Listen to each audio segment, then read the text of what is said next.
Talking Memphis Wrestling with Randy Hill, featuring Michael St. John, Pat Trammell, and special guests.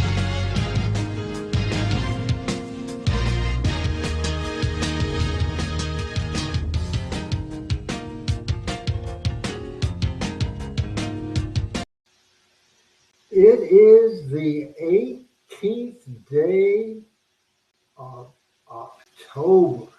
The year is coming to a close and so much to do for me this month. Hey everybody, it's Randy Hills and we welcome you to Talking Memphis Wrestling. Now, I usually start by telling you what we're going to do on this show today, but I am going to begin the show today by telling you what we're not going to do. Now, Adam Dunn is here. He is not on screen. You might see him pop up and talk every once in a while with his profile picture up there, but Adam will be producing this show maybe until his wife comes home. That's another story because she's been on a little vacation and she's rushing back at a high rate of speed, not necessarily to see Adam or see Ian or see Colin. She's coming to see the doggy who misses mama real bad. Now I'm going to tell you what we're not going to see, what we're not going to do. First of all, I knew this earlier in the day that Pat Trammell, the co-host from Southeastern Finance, my man that's been with me from day one of this show, as Panetta, the first lady of Talking Memphis Wrestling from Thailand, over the pond. She is in the house. She made it perfectly clear yesterday when she had the choice of good Randy or bad Randy that she chose bad Randy. And folks, I can promise you there'll be some good Randy today. There'll be some bad Randy today. There'll be all kinds of stuff on this show. We will be previewing a high school football game. My nephew, as we'll back this up, the kid that I took to practice so many years ago, Cal Richardson, number 23, when he was a very little guy, used to take him, and there you go, right by my car, used to take Cal. And now he's a senior. He's 6'4", 210 pounds. He's a defensive end. Cal Richardson, number 23. I will preview that game. Now, we were going to shoot a little angle, have a little fun. We will have Michael St. John moderate, then have me take the Valley View side of the thing, preview. Then Chris Ellis, who's the assistant superintendent assistant of Southside. So Southside and Valley View play in a huge game coming up Friday night. But Chris got sick. He got ill. He felt horrible. He has a fever. He's hurting all over. And so it's the original Pat and Michael. And also we have Chris. And then all of a sudden, as we started this show, it was just yours truly, the owner, founder, and president of Power Pro Wrestling. But to make the hot tag, to make the save, my good friend, the star of the show, Hall of Fame broadcaster, soon to be, and I may drop a few hints in a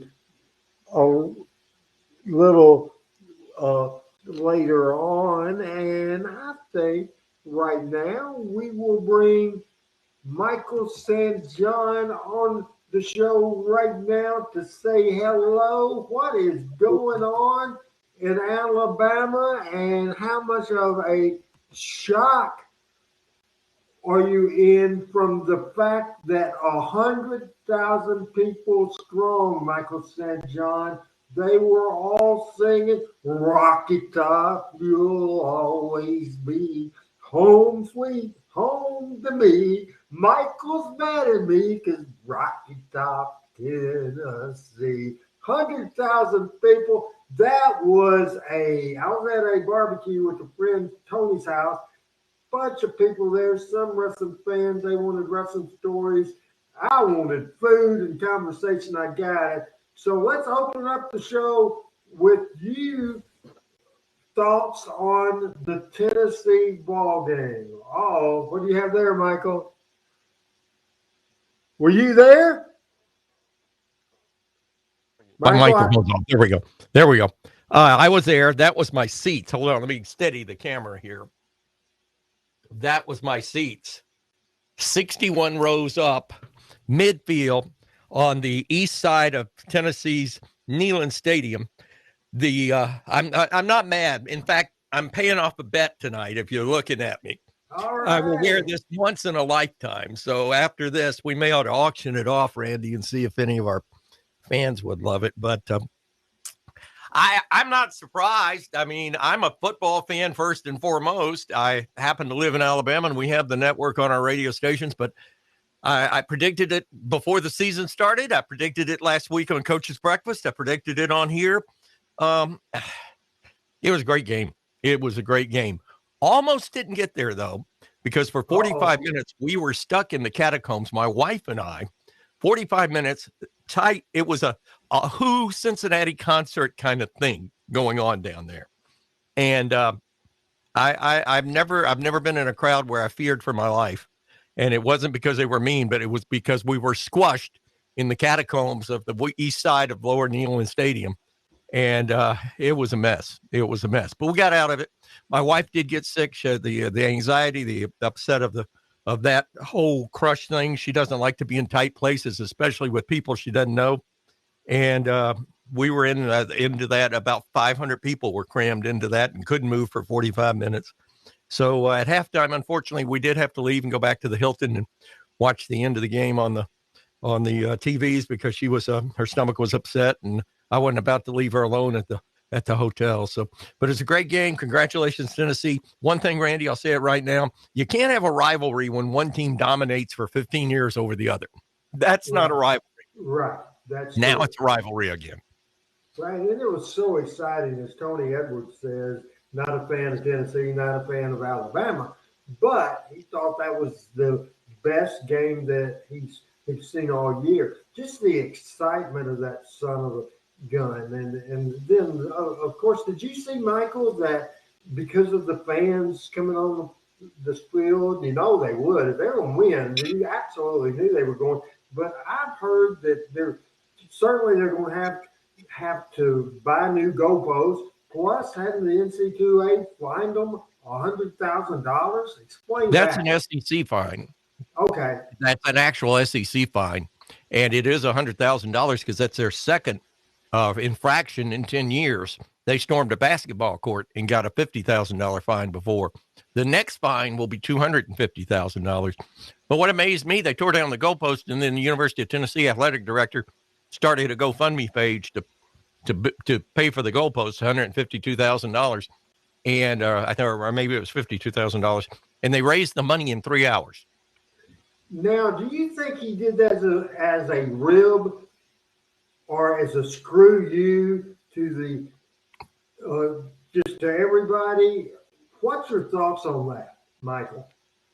I think he did it as a publicity stunt, and I think it's a great idea because it shows you with the passion of your fan base to, and those tickets weren't cheap. Those tickets, the minimum ticket at Neyland Stadium on Saturday, if you bought it from the athletic office before the season started, was $100. So they weren't cheap tickets to begin with anywhere in the stadium. And then to go ahead and hit your fan base up for the goalposts, they were in such I think they'd have, if he'd have said, hey, we're going to raise the salary of the coach $10 million, I think they'd have raised that too. Where is Tennessee now? I believe I'm right on that, Michael. Are they now ranked number 3 in the country? Am I right on that? They're number. Whoops, I'm sorry about that. I'm having I have a headphone jack that's tearing up on me. They're number 3 in the country, and they're good. I mean, are they good enough to run the table undefeated? They got to play Georgia at Georgia. Kentucky is is never easy for Tennessee. Ohio State is, of course, number 2. Number 1 is Georgia. Right. I think Georgia will be tough for them to beat in Georgia. And I'm like you. I with the way they started the season, I expected that win. And especially Alabama's had a few close calls, and they had, I guess, the game they played right before this. Am I right? They played Texas A&M and almost lost that. Texas A&M always plays Alabama tough as long as Coach Fisher is there. You got to realize Jimbo Fisher coached under Nick Saban for 12 years, both in the college and the pro ranks. If anybody knows how to go up against the Nick Saban defense, offensive coordinator Jimbo Fisher, now head coach of Texas A&M, Jimbo Fisher knows how to do that. So that's always going to be a close game. They almost lost to Texas, which in the heat of Austin is, and Texas is proving to be better than what a lot of people thought. I see Alabama not quite there of where they have been over the past probably 5 to 7 years. And I think part of that is that Coach Saban's coaching tree now has had time to settle in at the colleges they're in and are recruiting high school athletes and getting them to play for a Georgia, for a Texas A&M, for an Ole Miss, for Arkansas State that might come to Alabama. So whereas before, if somebody went down on that first line of offense or defense, they'd plug somebody in that was as good, if not better, but maybe younger. Now they have somebody to plug in that's not quite as good, maybe most of the time younger, but a lot of those kids, they want to play. They want to play now. And Kirby Smart and Jimbo Fisher and Coach Sarkisian at Texas and Coach Lane Kiffin and break by break guy at Arkansas State. They're giving him that opportunity. So I think the days of him being packed solid with 5 stars across the board are long gone. And I love the SEC. I think SEC football is great. And I hope that they don't screw it up when Texas and Oklahoma come into it.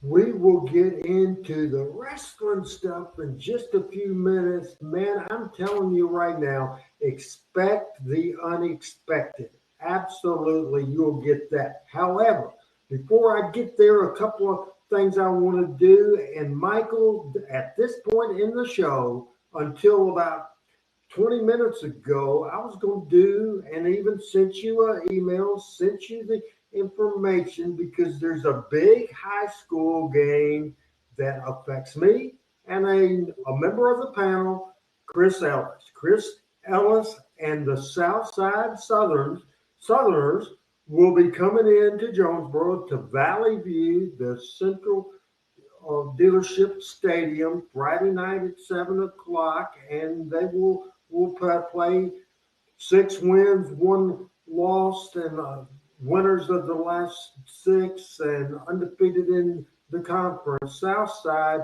will play the Valley View Blazers, led, or don't hate on him, certainly a member of that team is my senior nephew, Cal Richardson. And just so, if Adam's still around, just so Michael can see the pictures, it goes back years and years ago. That's him now, 6'4", 210 pounds. And it goes way back, one of his earlier football practices. And I love that picture. I think that's my car in the background, my car at the time, my SUV. So Southside and Valley View high school football. You're involved in high school football big time with your stations. My friend Randy Myers on the call and at the ticket, 953theticket.com. Certainly that's where you can get front row with Bud Row. He will be on AM 1220 with the call for Valley View. So there's nothing like high school football, Michael.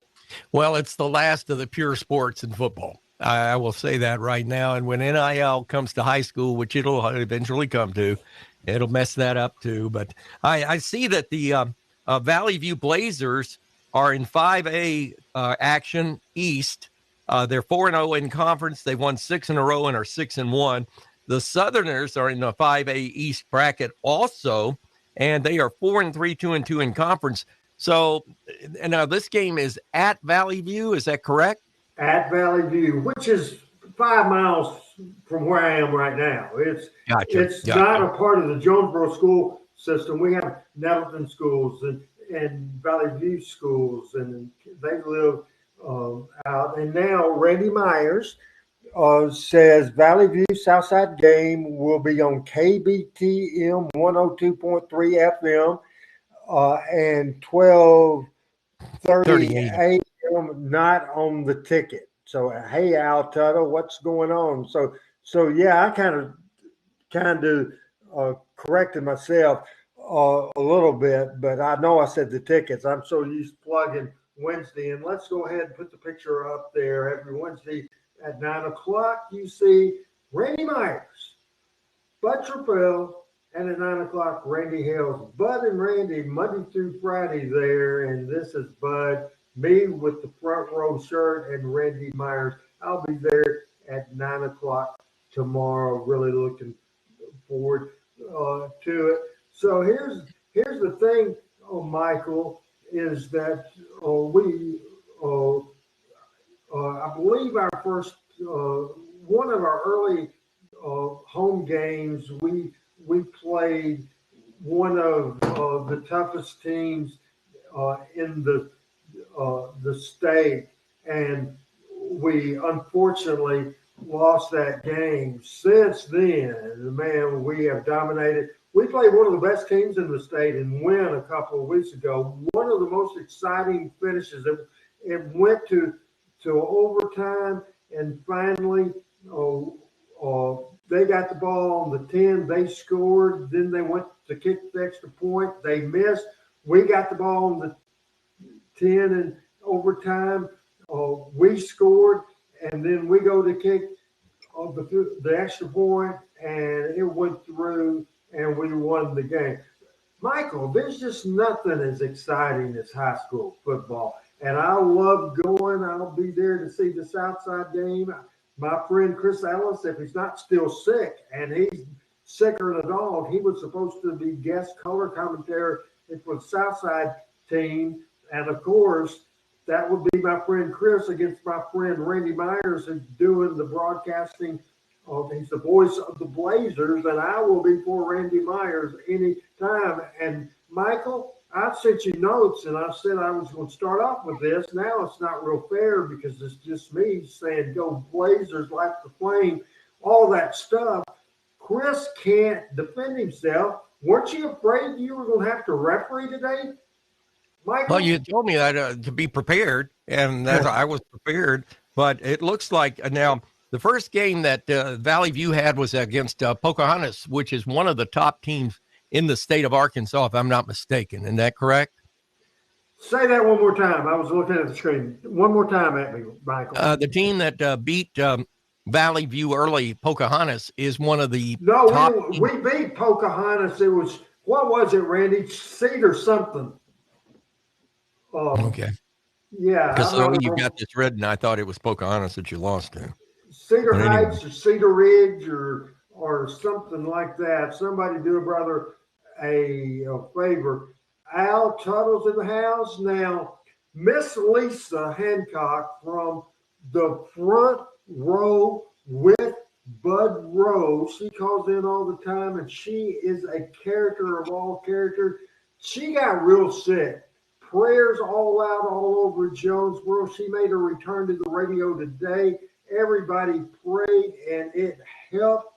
Absolutely 100% helped. And Miss Lisa is back in the house. She's watching this show. She's feeling better, and she's supporting her Razorbacks.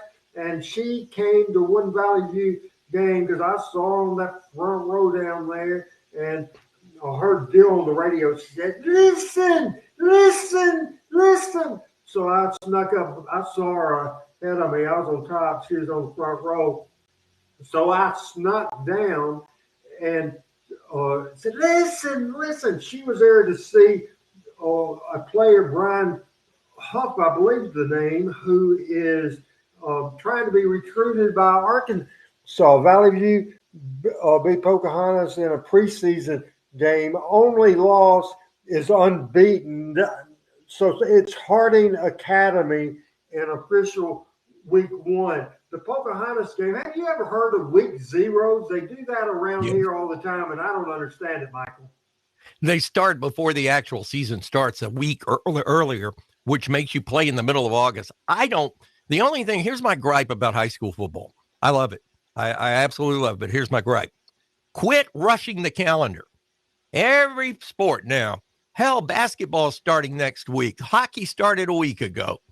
Why are we rushing everything? High school basketball starts, some teams in Tennessee start the 29th of October. That's crap. Can we not get the seasons right? I want to see a calendar. I want to see a calendar where high school football starts with the regular season the Friday before Labor Day. I don't care when they start school. They can start school in June for all I care. Football season the Friday before Labor Day. Okay? Let's, instead of playing 10 games and getting a billion teams in a playoff, which cheapens the playoff to begin with, play a 12-game regular season, and then have a committee with the Arkansas High School Athletic Association, the Alabama High School Athletic Association, the TSSAA, have a committee of coaches and principals and athletic directors get together for each division, 1A, 2A, 3A, 4A, 5A, all the way up, and pick out 16 teams, and then have a 3-week playoff, and then football season's over the first week in December. Then like basketball season start with the preseason, the middle of December, break for Christmas, play your league games in January and February. Don't start baseball on Valentine's Day. It's 14 degrees outside and you're going to kill somebody's arm or break their hands when they hit that cold with that bat when they hit that cold ball. Let baseball season run when it's supposed to from March 15th through the pretty much end of school, break for summer, and then roll it again. Football season starts the Friday before Labor Day. The way they've got it now is all screwed up. And before you know it, we're going to be playing high school football on the 4th of July. I agree with you. Lisa says that Brian Huff is that player I was talking about being recruited by the Razorbacks, and Lisa was all over and hugging him and trying to do her Razorbacks proud. And so I think she was a spy there and a agent there for sure. Now, Michael, I have a quick question for you. Then we're going to go to a little video on the video clip side. But Michael, I want you on the screen with me real quick. Now, I want you to watch this video. In this video, we showed it last night. In this video, it's in the video clips, which means we cannot talk over this video. It's just the video with the video audio on the thing. Then we'll talk. But you are a radio, yes or no, Michael? You're a radio guy, right? Yes or no? Amen. Amen. You're a radio station owner, yes or no? Absolutely.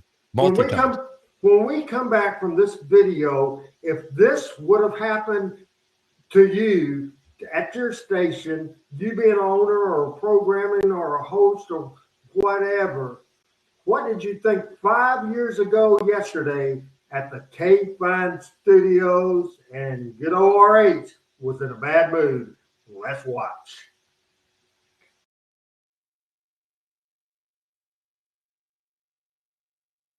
This is Baxter's work.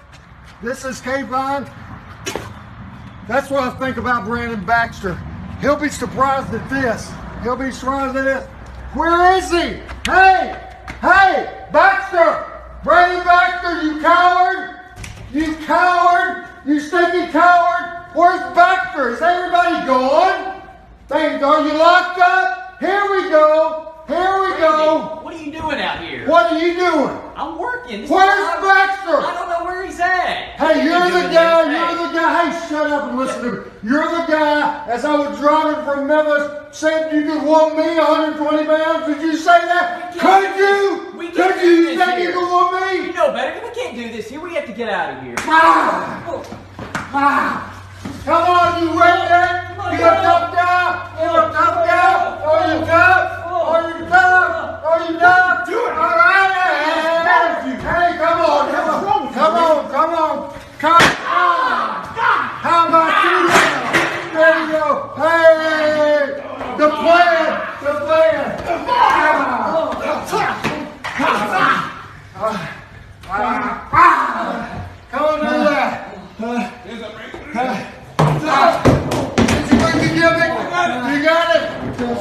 coming back up. He's coming up. Stop him. Plug it in. Come on. Bring him here. Come on. What's going on? Cut his hair. That's not for you. Coach Bell. What are you guys doing? Stop! What are you doing? What are you doing to me? Go cut his hair. That's not me, Marlo. I'm calling the cops. Hey, she's straight before the cops. I'm calling the You cops. got the keys. You got the keys. Your car.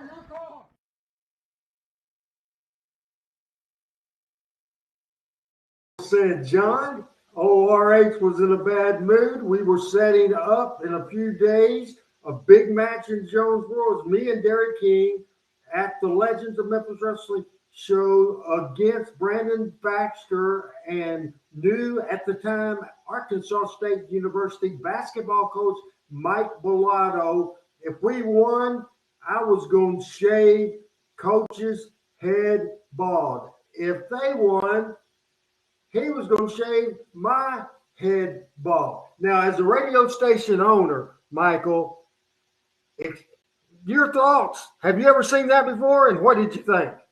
No, I've never seen that before, but I liked it. I mean, I'm not going to lie to you. There's not enough room. Thank goodness you had enough room in that hallway to do that. Because in our station, you'd be tripping over equipment and probably kills yourself or somebody.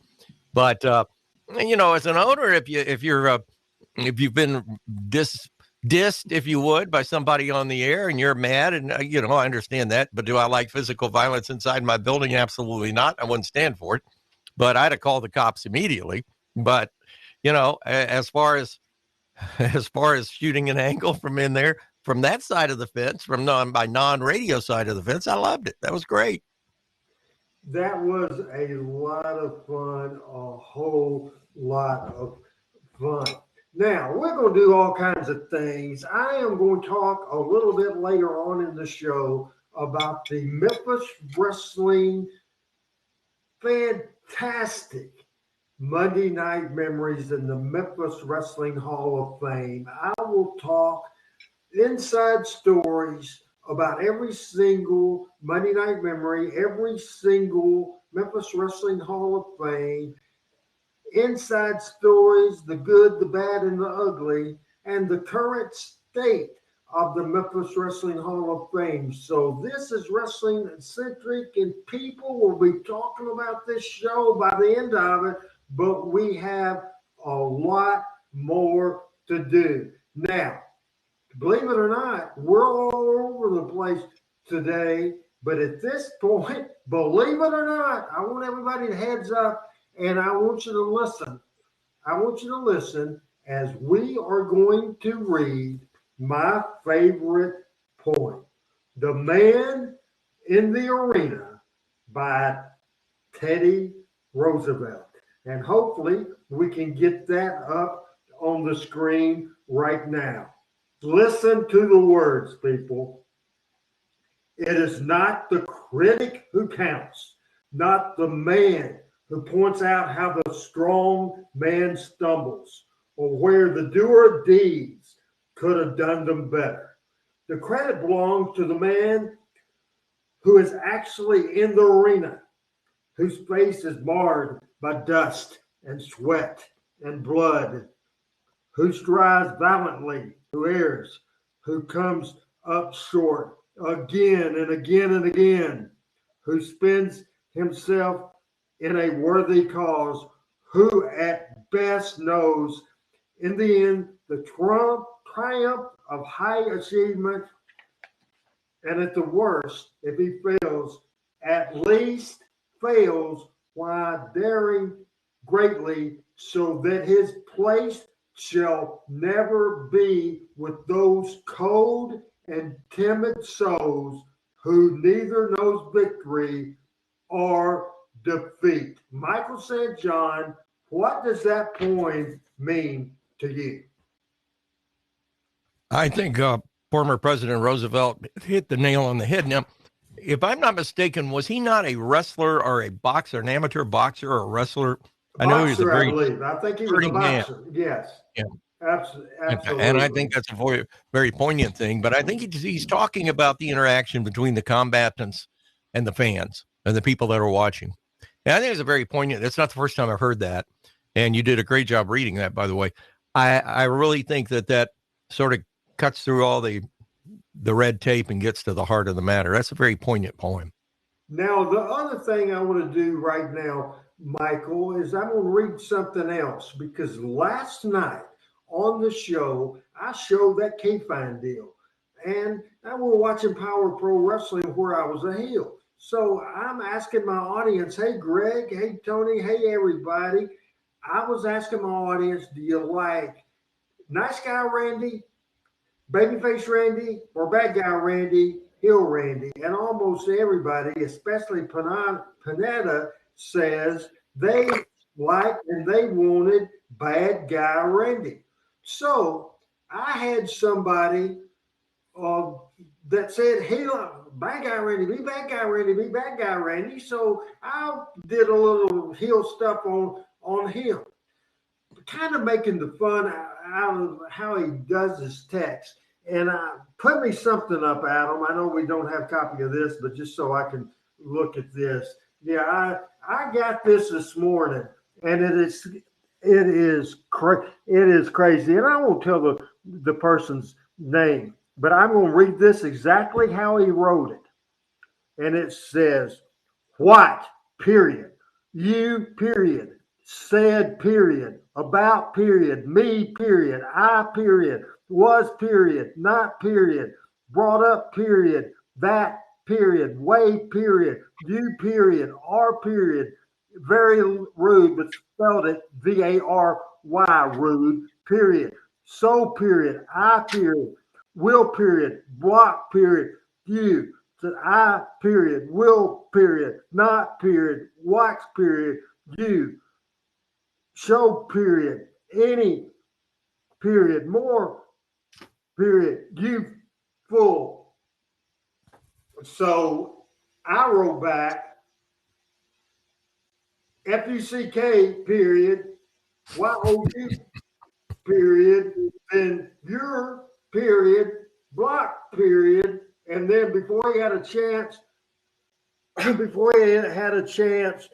to block me, I blocked him. Asked me to be a heel video, a heel, or dadgum Randy. I was. Now, they talked about, not my deal, but Michael, they talked about today on Busted Open about how just people scared of heat. People can't get heat. We've talked about it on this show. People don't know how to get heat anymore. You watch that K-Fine video, and it was the first major angle that I've done with Brandon Baxter since 2001, and we did it at a radio station. What was nice about anything I did, anything redeeming, was I trying to be a cool heel, Michael, or was I obnoxious, no good jerk? You were a jerk, but that's what a heel is. A heel's supposed to be a jerk. A heel's supposed to get heat.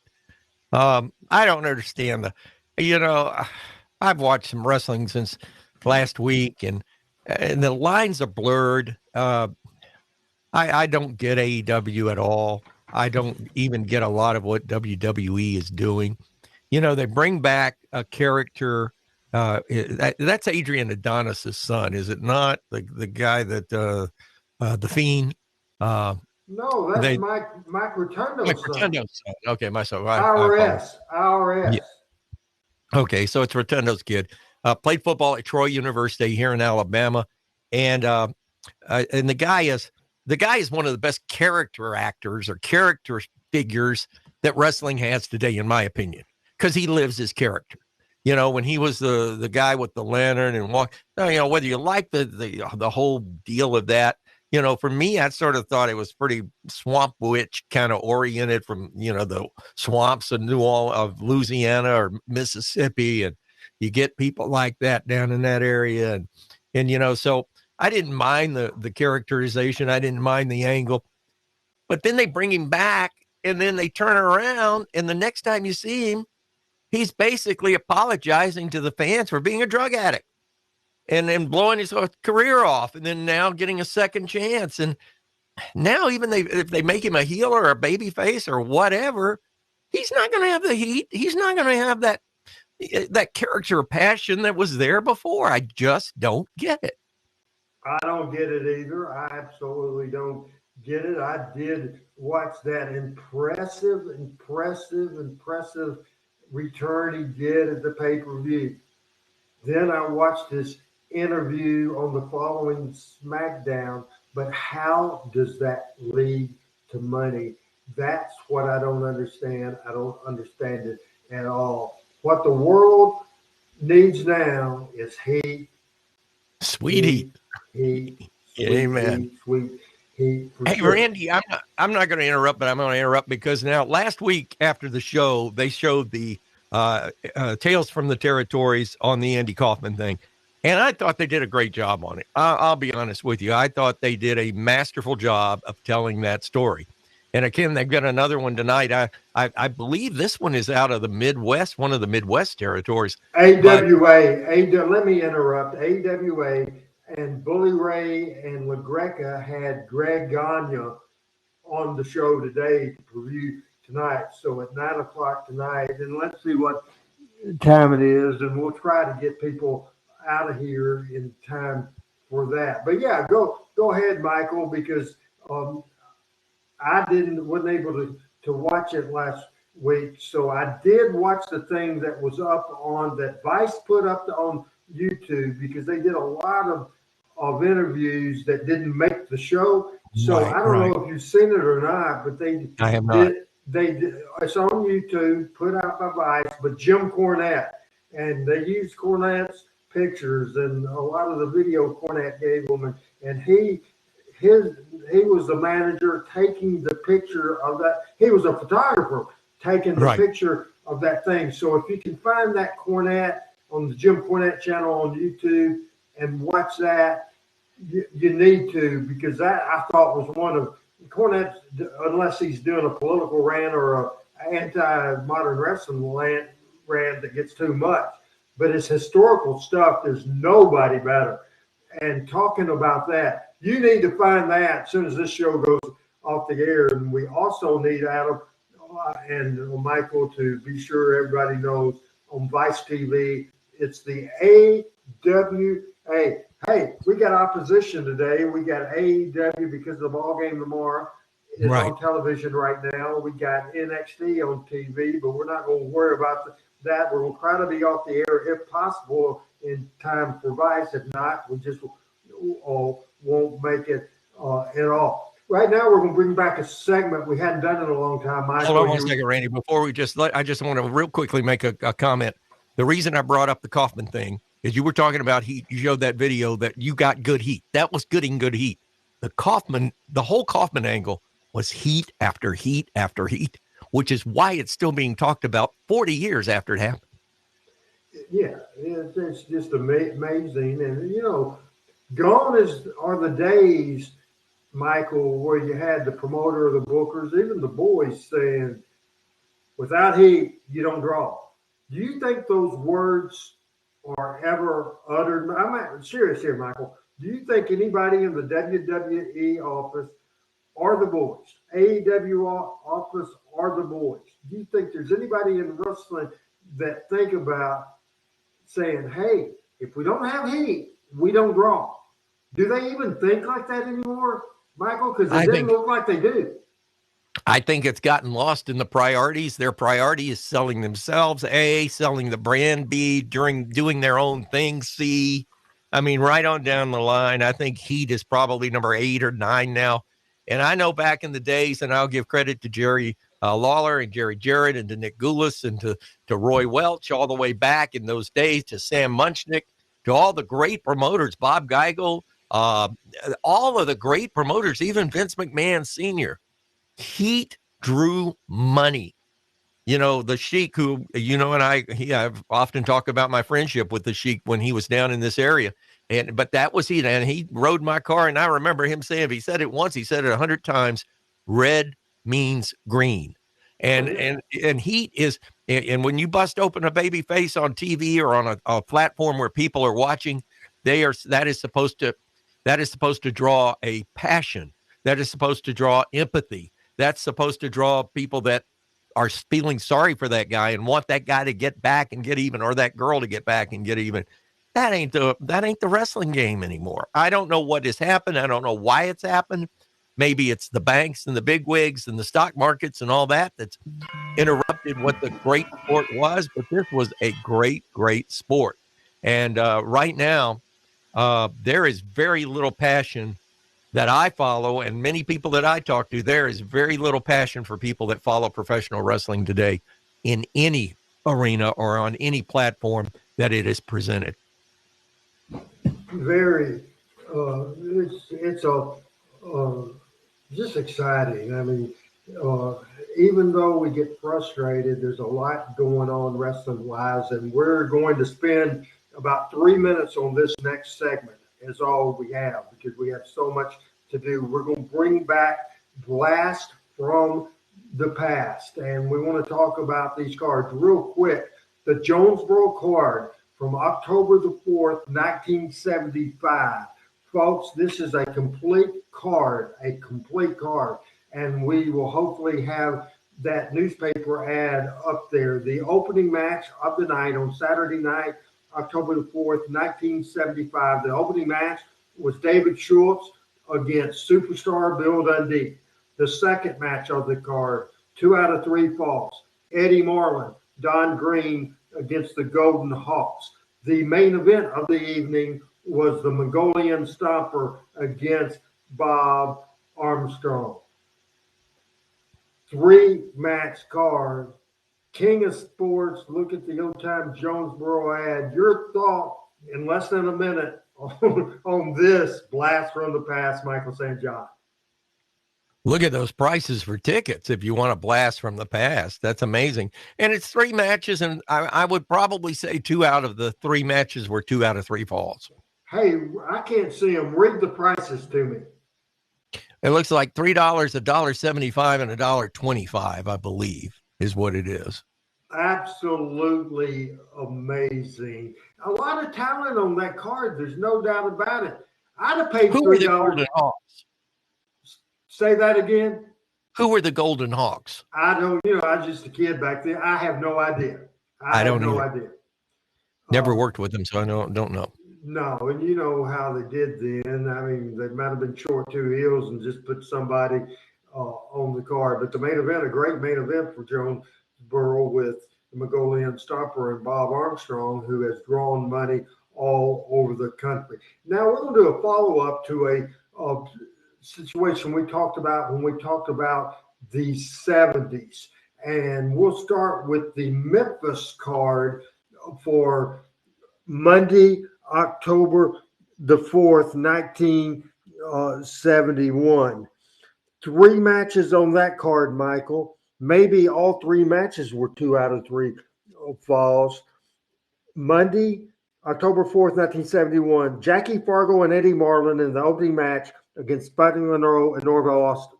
Second match, the Infernos versus Tojo Yamamoto and Robert Fuller. The third match, Battle of the Brutes, the Von Brauners versus Don and Al Green. Now, this is when Nick Gulas and Roy Welch owned the entire territory. Jerry Jarrett was booking Memphis and Louisville. And however, on Monday, October the 4th, 200 miles away, there was also a card on the Monday night in Birmingham, Alabama at the Boutwell Auditorium. 2 opening matches, single matches, a tag team match, then had a 9-man battle royal with the Golden Terrors, Oni, Wiki, Dennis Hall, Jerry Jarrett, Omar Atlas, Kevin Sullivan, yes, the devil Kevin Sullivan, Dandy Jack Donovan, Tommy Gilbert as part of the 9-man battle royal. And the main event, the Interns versus Lynn Rossi and Bearcat Brown. Blast from the Past, Michael St. John, talk about both cards. Well, first of all, I don't think Jerry Jarrett was booking Memphis at this time. I think that was prior to Jerry getting the book in Memphis. I would have paid to see and would pay today to see the Von Brauners. Jerry Jarrett started booking in 1968. Oh, did he? Was he that early? Was it that early? Before he ever started wrestling. Absolutely. I didn't know 100%. that. I did not know that. I thought Roy still had his hand in it. But that the Battle of the Brutes of all, you look at both of those cards, and those are great cards. But they were really running off of a program in Birmingham with Rossi and Bearcat. That was after they painted Bearcat brown on TV, painted him white, and then a few weeks later tarred and feathered him on live TV in Birmingham. So that was drawing big crowds and big money at the Boutwell or at the City Auditorium back then. When you look at Only Wiki Wiki, a lot of people I don't think know was the promoter in Shreveport in the west in the Texarkana Shreveport area. He got over into East Texas at the same time with some of those matches, and he had a nice little thing going. I think he was part of. I think at that time he was part of the New Orleans group or territory that was running New Orleans and Jackson. But then later, Bill Watts, took over Shreveport. But Only Wiki Wiki was one of the early Polynesian wrestlers, Hawaiian wrestlers that made an impact, especially here in the South. And he was a Johnny Walker, Mr. Wrestling 2 before Johnny Walker and Mr. Wrestling 2 made that gimmick popular. He was a man of a million holes, and he could really, really work. So that was a great night. I guarantee you the Boutwell or City Auditorium in Birmingham sold out that night. The main event was a no time limit, no disqualification, special referee. Rossi and Brown agreed to be painted yellow if they did not win the titles from the Von Bronner or from the interns and Ken Ramey. I'll tell you, Pat Trammell would have a hissy fit over this card. He'd either A, remember it, or B, just go crazy over that card. But when you look at the amount of characters, the amount of talent, more so characters, they were talented. Don't get me wrong. They were great wrestlers, but they really lived their gimmicks. Look at the interns and Ken Ramey lived their gimmicks. Called the Von Bronners, Don and Al Green, the Battle of the Brutes. My Lord. I mean, you don't get that anymore. I mean, when was the last time that you saw a Battle of the Brutes on any major wrestling? I don't think people know what brutes are anymore. It used to be a popular cologne, too. Yeah, I'm with you. I don't think people would, when they hear Battle of the Brutes, I don't think they would know what that meant. I bet a lot of our audience have never heard that before. Great comments from Al Tuttle, from David Linville, from Paul Wheeler. We appreciate everybody watching today for sure.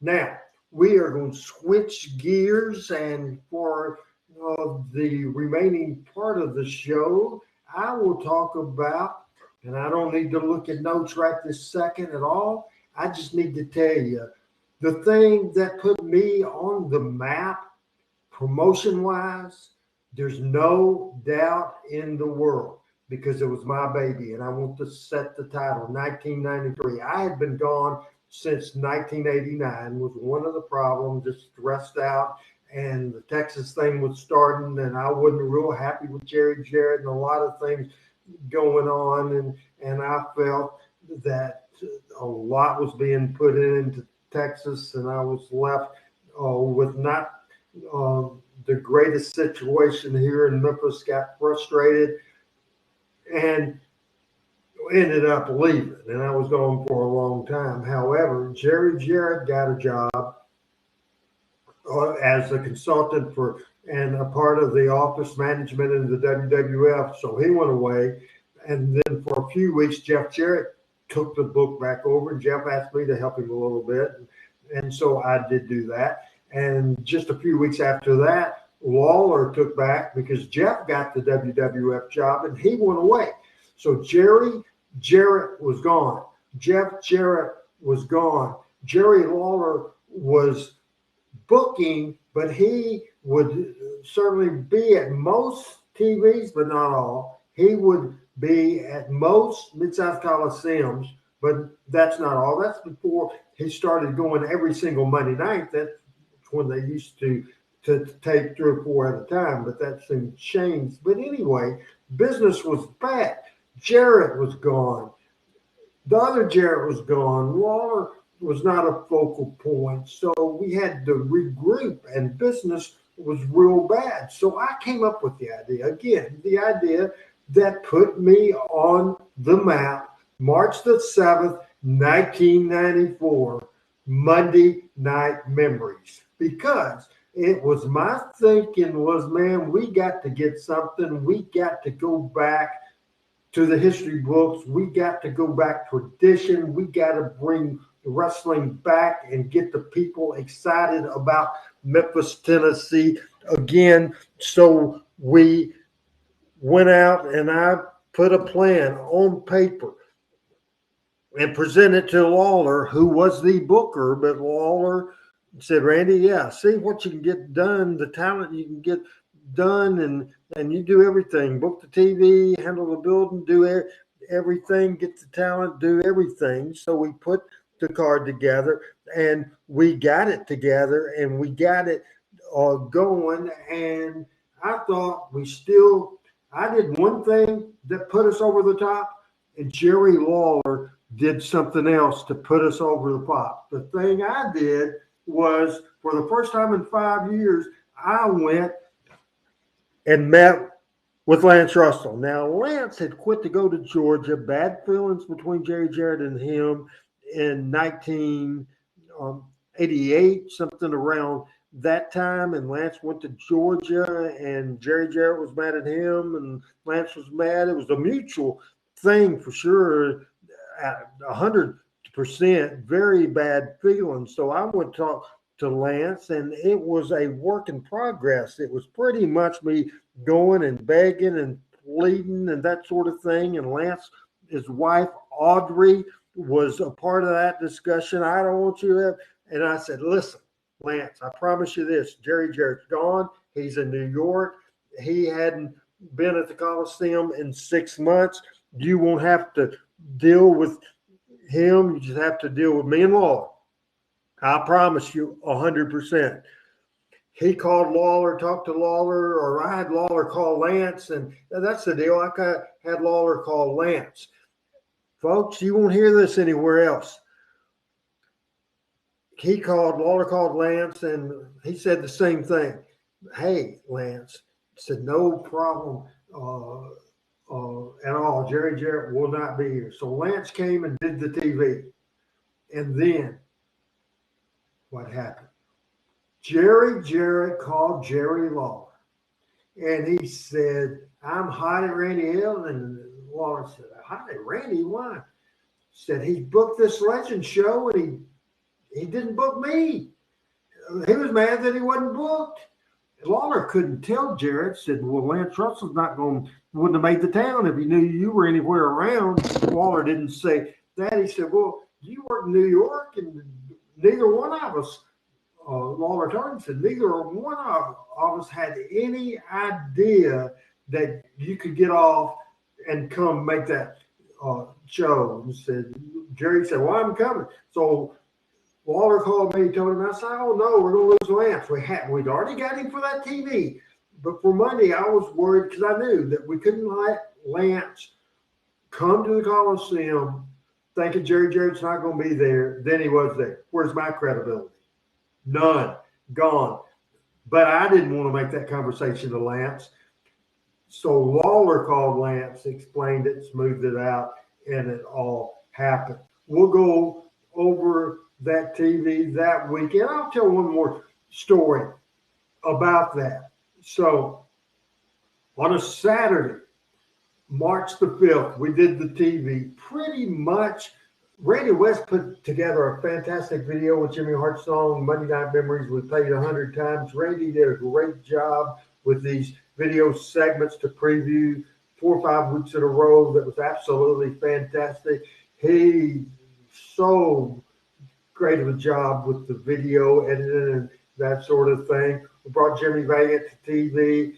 We tried not to have a lot of people on the television at all that would be there Monday. We wanted the people that hadn't been there in years and years and years, the people wait to see them on the Monday night, not see them on TV. Anyway, so did TV on Saturday morning. Saturday night, Nashville. We had Austin Idol supposedly flying in and Jimmy Valiant both to be on that card. We sold out.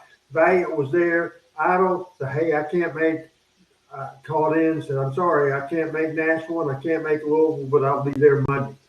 That was aggravating, but we did the show almost a sellout, if not a sellout. Great business and fun. So I go to Louisville on a Sunday thinking it's going to be tremendous. It's going to be a sellout there. I was so fired up. Again, never been told before. A lot of these stuff you're getting here, folks. We go to Louisville on a Sunday. Waller had left Nashville on Saturday night and had driven to Louisville, got a motel room, stayed over. And so when I got to the building, something that happened that was happening that never happened, he beat me to the building. And then as soon as I walked in the door, Waller was upstairs. And later I was told that he said that he was going to wait. He said, nobody talked to Randy Hills.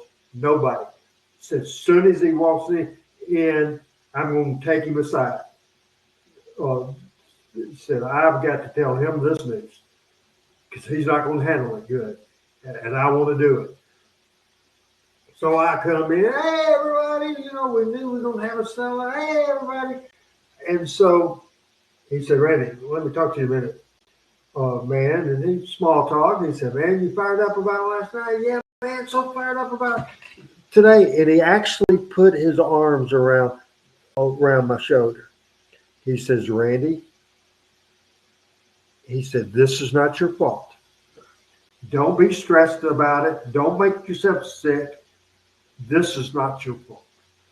The TV back in the day, at that time in 1994, was on Sunday afternoon on the Fox television station. I'm sure Adam will send me a producer note saying exactly what. I think it was 41 or 44. I don't know what the hell it was.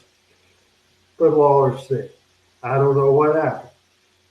But they did not run our tape. Now, that would have been the only time, except for the previous Tuesday night, we might have sold some advance tickets. Matter. However, Waller said they didn't play our tape, period.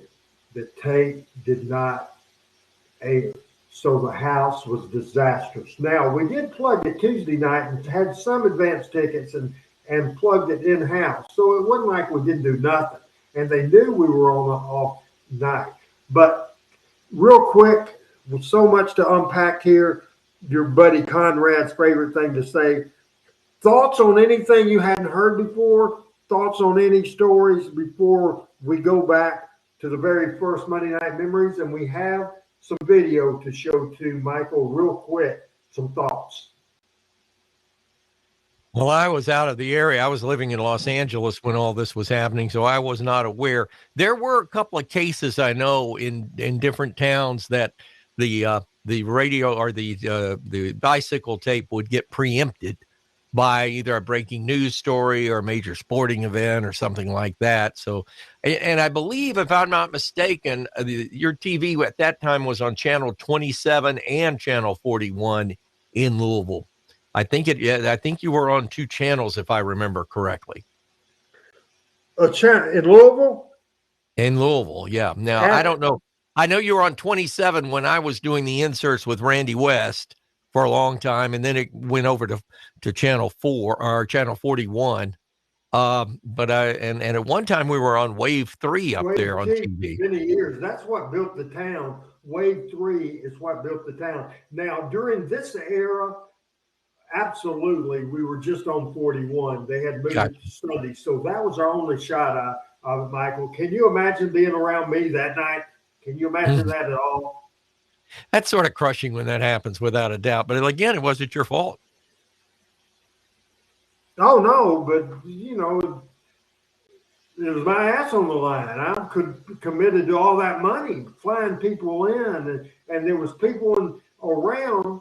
Here's another story ever been told. Somebody, and I don't know who that somebody was, told Deborah Jarrett, Jerry Jarrett's wife, said, Randy Hills is going to break us. He's spending way too much money. This card won't draw. About the Monday shows, he's flying people in, and the type of money. I had the thing scaled to where it would make money at $12,000. It would make money at $12,000. It did $35,000. However, there was people that just didn't get it. You had to get wrestling. You had to get the history of Memphis wrestling. This event was unique at the time for Memphis. Hadn't been done. Now, Louisville Nashville, just I was padding the cards a little bit. They were not memory card legends shows. The Monday card is where my ass was on the line. This was a big deal with Lance coming back with the card, and certainly Monday Night Memories and the Memphis Wrestling Hall of Fame. I'm sure no matter where you were, I'm sure this is not the first time you've ever heard of Monday Night Memories. I'm sure you've heard. You weren't in the area, you were in California, but I'm sure. No, I heard of that series of shows, yeah, Randy, and I knew you were involved. I mean, you get credit for it. And the Memphis show, like you said, was a rousing success. Rousing success. And we're going to give you some highlights of the very first, the Parade of Legends, the recognition from Monday Night Memories. Folks, I'm going to explain this. I have two areas to play the videos. The one on video clips we showed earlier, we have no problem with that. However, a longer video, we can't put on the preview side. And the last several weeks, we played stuff. We've struggled with it and hadn't played very well. Have no idea why, no explanation at all. However, Adam usually presses play. I'm trying anything. I'm trying anything to do a little thing different. We'll be able to talk over this one, Michael, but this is March the 7th, 1994, Monday Night Memories, #1, the highlights. And here we go.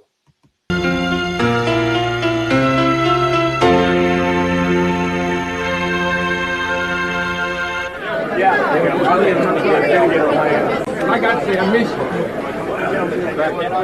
Yes, sir. You bet. The Party with the Legends. Lance's first time in the Mid-South Coliseum. 1935, and this is 1994. That's right. So now that is 59 years. This is my 59th year. Great. Been here. Great. I was at the auditorium the night that Sputnik Monroe made his debut down at the Ellis Auditorium. And that's where I met Guy Coffey and all the rest of the gang, and been friends of Lance Russell's for years. And you've been here at the Coliseum for Wrestling. That's right. Every Monday night. Every Monday night. Or somewhere else on vacation. That's absolutely right. And everybody here is terrific. What do you think about this night here, Monday night? This is a wonderful night that I won't forget. It's a great night. Did you ever think a night like this would ever happen? I never thought that I would ever see it in my lifetime. Wonderful idea. Huh? It is a terrific idea. I sat across from Don and Al Green and talked to them for a long time. Sputnik was across from us there. Okay. And so it's just been a wonderful night, and it's great to see all of the group here. You got Lance back where you landed. Last week, sure did. He's here right now. I seen him on TV. Let's see if we can't find him. Right here. You enjoying yourself? Yes, I am. Well, good. What do you think about this Memphis Monday Night Memory? Oh, it's something to come back again. Okay. We're going to sign the autograph here for you. You got quite a few over here also, too. Hey. One for me and one for the baby. Sputnik Monroe. There's Sputnik. Yes, sir. Don Green. Al Green. What do you think about that? I love it. It's the greatest thing I've seen here in a long time. Monday Night Memphis Memories is a great thing, isn't it? Oh, yeah. I can't wait for that. I'm getting a lot of good stuff here. Oh, okay. So you've been a wrestling fan for championship wrestling here for how long? Oh, when I had hair. So that's been a long time. A long time.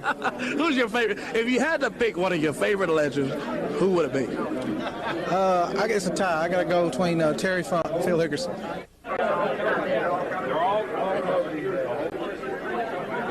1969 picking. Buddy Wayne. Yes, sir. enjoying yourself? Yes, I am. What do you think about this? I love it. Oh, good. Good. You got the whole... Old wrestlers that was when I was a little bitty kid and grew up. And they're back here now, huh? Yes, they sure are. Did you ever think you'd see something like this? No, I didn't. Great idea, isn't it? Yeah, it sure is. I tell you, it's something I love to see myself. I'm like a little fan all over again. Yeah, I am too.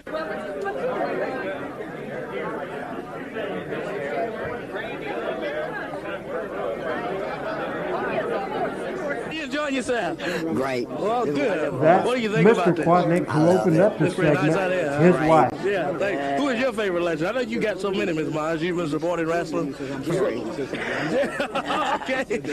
Gerald Hall. Yeah, okay. you got it. Well, great.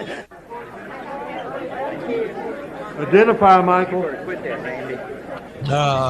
Hold on, I didn't get There's that. Sarah Lee and It's really Corsica Joe. great seeing all these Corsica Joe, okay. older wrestlers, a lot of the newer wrestlers, having a chance to get in here and mix and mingle with everybody. Yeah.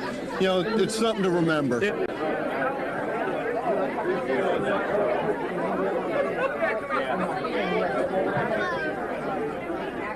There's Jerry. He's here tonight. Ladies and gentlemen, my friend Lance Russell.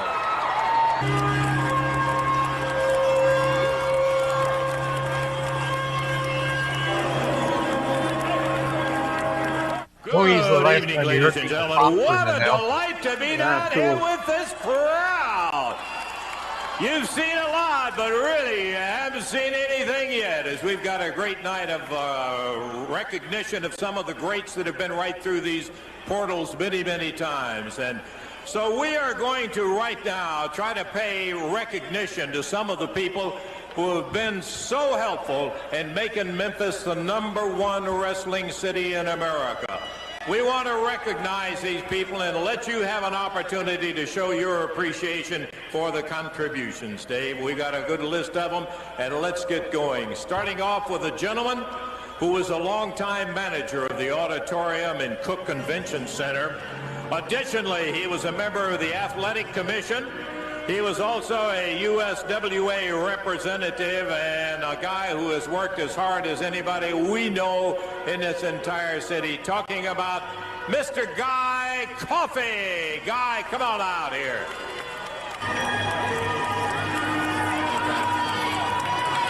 Hey, Tony, we'll let you listen to the response and tell who's the baby face if there's any heels. We've heard from lots of folks who can't be here tonight. A special hello from Cowboy Rocky Lane. Rocky's in the hospital. Wanted to be here but couldn't tonight. Here are a couple of guys who are here, though. They have unenviable jobs, but welcome referees Bill Mack and Frank Morrell.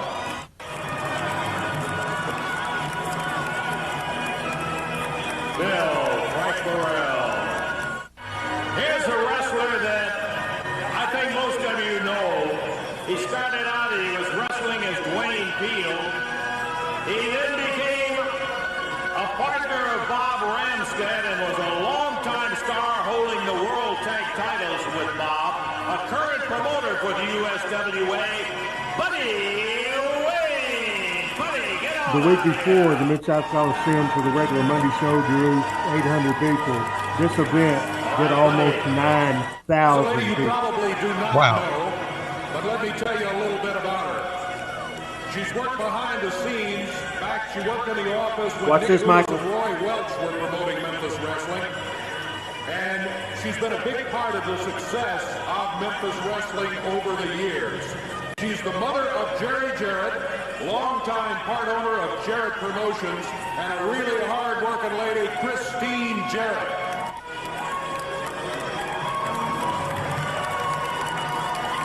Looks like Randy Hale was doing the escort. He was a part of And the producer. He wrestled with Tojo Yamamoto. I think that probably most of you associate him immediately when you start talking about him with his partner, Tommy Gilbert. They held the Southern Tag Champions as a really rugged, raw-boned team. He's responsible for you being able to get in here for $3 in the general admission tonight. Let's bring out Eddie Martin. That was Waller's idea that put it over the top. for $3 general admission. Thank you, Eddie. Wow. Here's someone that we're glad to welcome back to the Mid-South Coliseum. He was half of the legendary Southern Tag Team Champions with the late Tojo Yamamoto. The father of Jeff, also the father of future star Jason. He's the promoter who headed Jarrett Promotions and made Memphis Wrestling the most respected wrestling city in the world. Welcome back, Jerry Jarrett.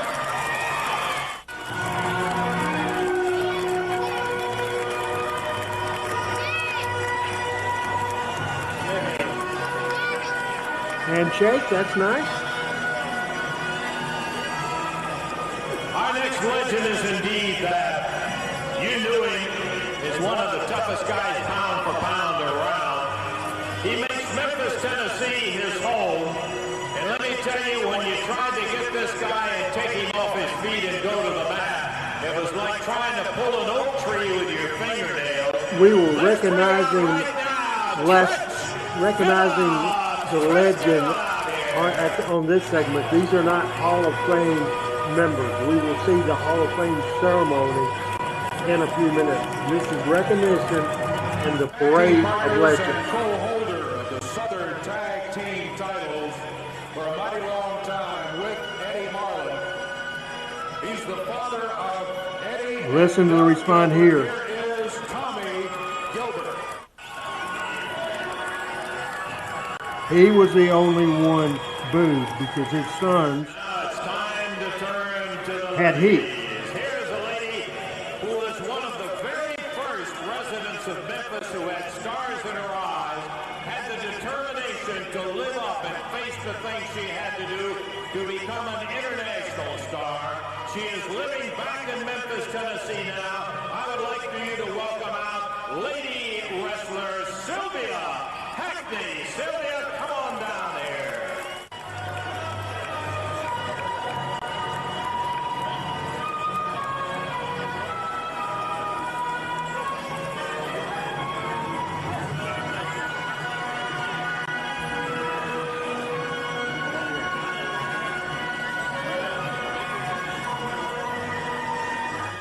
Next lady was rugged, let me tell you.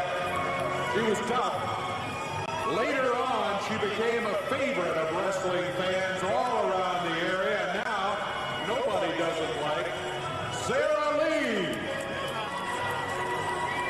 Hope everybody's enjoying. She could work.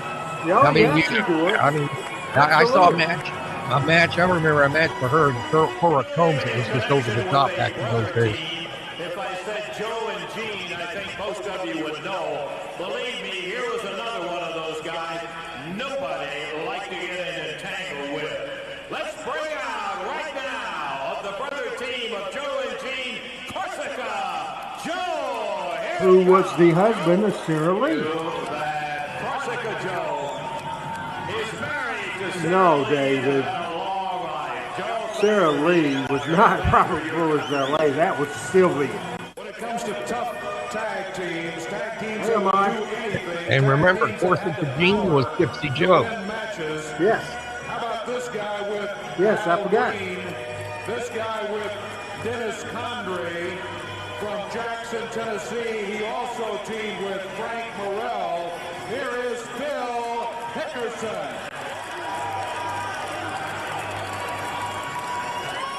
Big Phil. Yeah, David, you were confused. Sylvia Hackney to Sylvia Fuller. Many of our younger wrestling fans here tonight probably did not get an opportunity to see him in action. Let me tell you, you missed one. We've seen him in action many times, and he was teamed with, under the tutelage of Sam Bass, with Jerry the King Lawler. Let's bring out Jim White. Jerry Lawler's first tag team partner is Jim White. So far, have I missed anybody, Michael? No, you're right on the money. Yeah, Jim White, he's passed on, right? Yes, several years ago, yeah. That's what I thought. These next guys, when I first started watching wrestling, this was a young tag tag team that was making a lot of noise around the territory. And then when I started commentating and announcing, they were still making noise around the territory. They made a lot of noise. They headlined the first card at the Mid-South Coliseum. One of the most feared tag teams in the history of wrestling, the Heavenly Bodies, Don and Al Green. Anytime the Green brothers got near the announce table, we left very quickly. Look at Al. In a big hurry. I'm a little nervous right now. That's right, you're ready for Don and Al Green. Well, there's so many names, ladies and gentlemen, that had to send in their regrets because of previous commitments. Unfortunately, some of them were because of poor health.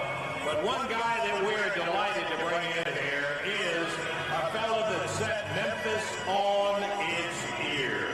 He absolutely stirred it.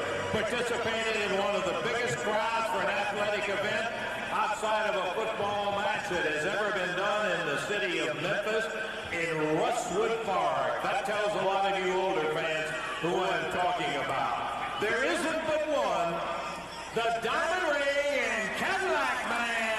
Here comes the Sputnik Man. Whoa! You know what? I never heard that Don and Al didn't get along. I never heard that. Have you, Michael? I've never heard that either. Did not know that at all. In fact, worked with both of them, and I never knew that. One more hand in appreciation for all of the legends who have given I know that Don could talk. He could talk the crowd. He could talk the crowd into the house, and Al was the more silent and quiet one. And as a young lady worked there, Now, these are the Hall of that Fame later on in years inductions. I found out that the men's name was on the front door, but the brains and the drive of that office was none other than Miss Christine Jarrett. Miss Christine, the Hall of Fame. See, she didn't know she was getting that. He was an outstanding tag wrestler, tagged with a good many different partners. One of them he was particularly known as his partner. He considered him to be his protege, and he did him proud as they became the Southern Tag Champions and honorably held those titles. We're inducting as our next inductee into the Memphis Wrestling Hall of Fame, Tojo Yamamoto. March the 7th was this event. March the 5th, we inducted as a part of Angle Sam Bass into the Hall of Fame. Later on, the plaque and photo, Jerry Lawler and the Gilberts came out and busted it. That's when Tommy Gilbert was busted. He's held about every title you can think of, single title and tag. Southern Heavyweight, Southern Junior Heavyweight, Southern Tag Team, World's Heavyweight Champion, Tag Champion, Midwest title, Gulf Coast, you name it, he's held it. With his brother, and the one I'm going to do now really gives me a lot of pleasure, and that's Don Green. This is the first go around with this, and so he's held many titles. here's A real lot here. of people owes a lot to Listen him. to this. And in his own words, you know, he was the greatest. And I will say this, he's the only man, the only wrestler in the world that ever cut Jackie Fargo's hair right here in this ring, right here in this building. The only man. So without further ado, it is my pleasure and a great honor to introduce you to Mean, Lean, Hungry Al Green.